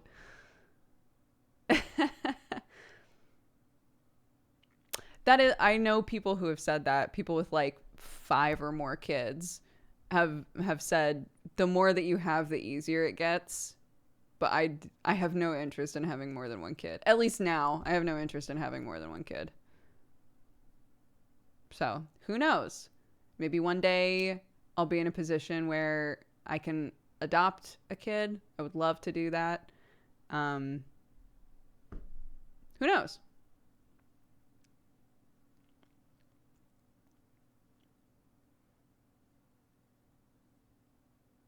I'm good. Shop is closed, dude. Yeah.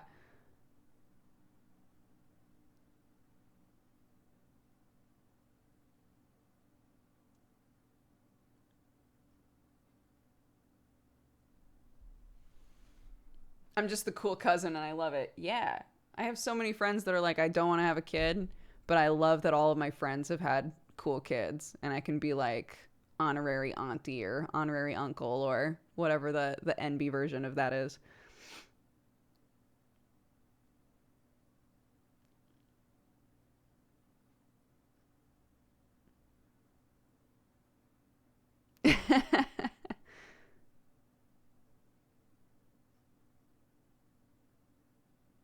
Oh, Emma, I would love to meet your kid. Honorary NB guardian. I love it. Auntie, uncle, or guardian. The NB version is trucker. Yo, there are lots of like really cool like non-binary versions of a lot of like title sort of words. I can just never remember them in the moment. But NB Guardian is very good. I like that. I'm going to stick to having 20 cats. Okay, let's start to wrap up, guys. As a reminder, misdemeanor is tonight. Whoa, what did I click on? What the fuck? What's happening? Jesus Christ. Adjust. Misdemeanor is tonight. It's a D&D show that I'm on. We're in our second season of it. But I like to think that it's pretty easy to drop into. It's like a found family pirate game. It's very fun. You can do !misdemeanor, all one word, in chat, and it'll give you the info about where you can find it and watch it and who's in it. But it's a blast. And I play a shitty 13-year-old sorcerer boy. And I love it. But yeah. Thanks for tuning in to Saturday Morning Dooger, or Saturday Afternoon Dooger, whatever it is that you want to call it. Happy weekend, everybody. I hope that you've had a great day. I'm delighted to have been part of your day. Let's read off some of this stuff. More Valentine's. Bluish says, to my found sister supporting me through the hardest parts of my past trauma and personal exploration. Aw. Henry says, I love you all. Awesome people in chat. I hope you've had a lovely day. BWS says, this goes out to chat. I really love all the good vibes from hanging out in chat or even just lurking. I know it's a bit late, but Doogs, I wish you and the family a happy new year. Happy New Year, BWS. And Duskry says, yesterday was 5 years sober for me. In celebration, I want to send some love to chat for always being rad and a chill place to hang out. Again, congrats, Duskry. That's awesome. Stewie Wonder would like to give a rando a sub. So, randos, roll call. Randos, roll call while I check everything out. Payas and Ramona Nora, thank you very much for reminding us to drink some water.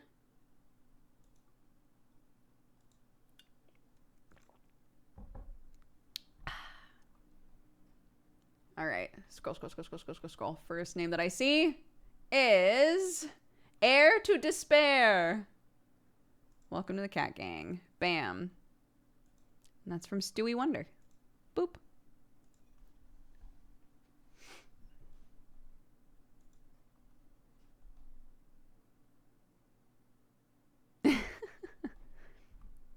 Start the new year fresh. Stay hydrated. Hell yeah. All right, let's read off the activity feed, and then I'll chuck you over to somebody else. Did we have a raid leader? Oh, yeah. It was Zulu Tango. Wonderful. Okay. Eric the 7th, thank you for the 3 years. Happy anniversary. Attitude Lolita for the 1 year. Happy anniversary to you as well. Burgers for the 33. Sarah Crimson Designs for the 1 year. Happy anniversary. Lots of anniversaries already. Thank you guys so much. One Crusader, thank you for the 7. Gerontium for the 34. No Frank, thank you again for the gifted subs. I hope you're having a lovely day. Rakia, thank you for the 70. Lord Nova for the 34. Madge for the biddies. Toll for the 4. Ruby Rach for the gifted subs. Thank you so much. Silpha for the 63. Geek in the Corner for the 7. Rainamex, thank you for the 8. Mossy for the 54. Dracolicious for the 8. Frito Monster for the biddies. Tea Time Rebel for the 43. Pokemon Professor Millie Miltank, thank you for the 9. Happy Twitch baby. Kibber, thank you for the 70. Stoob for the 80. Elliot for subscribing. Welcome to the Cat Gang. Grace Me for the 10. Dirks for the 2. Weird Uncle Jay for the gifted sub. Avi for all of the gifted subs. I assume that those happened during the break and I missed them, but I appreciate it, Avi. Thank you so much. Zenubu, thank you for the 30. Bad Teamwork for the 39. Coil for the biddies. Get Jessoed for the 20. Minato Ari, thank you very much for subscribing. Welcome to the Cat Gang. Off Color, thank you for the 4. Legion for the 18. Resky for subscribing. Welcome to the Cat Gang. Stompa for the 28. Avi, thank you for gifting a sub. Sylarm, thank you for the 3. Astra for the 68. Purpleback Gorilla for the 22. Puppet Jester for the 5. Josa for the 3 years. Happy anniversary. Sergio for the 5. Primary Coin Gaming for the 8. Killia for the 7. Rabus for the 52. Manlike Flea for subscribing. Welcome to the Cat Gang. Codeman for the biddies. Nick Mick for the 16. And I would also like to say, I think that's the first time I've seen an 80-month sub with Stoob's resub there.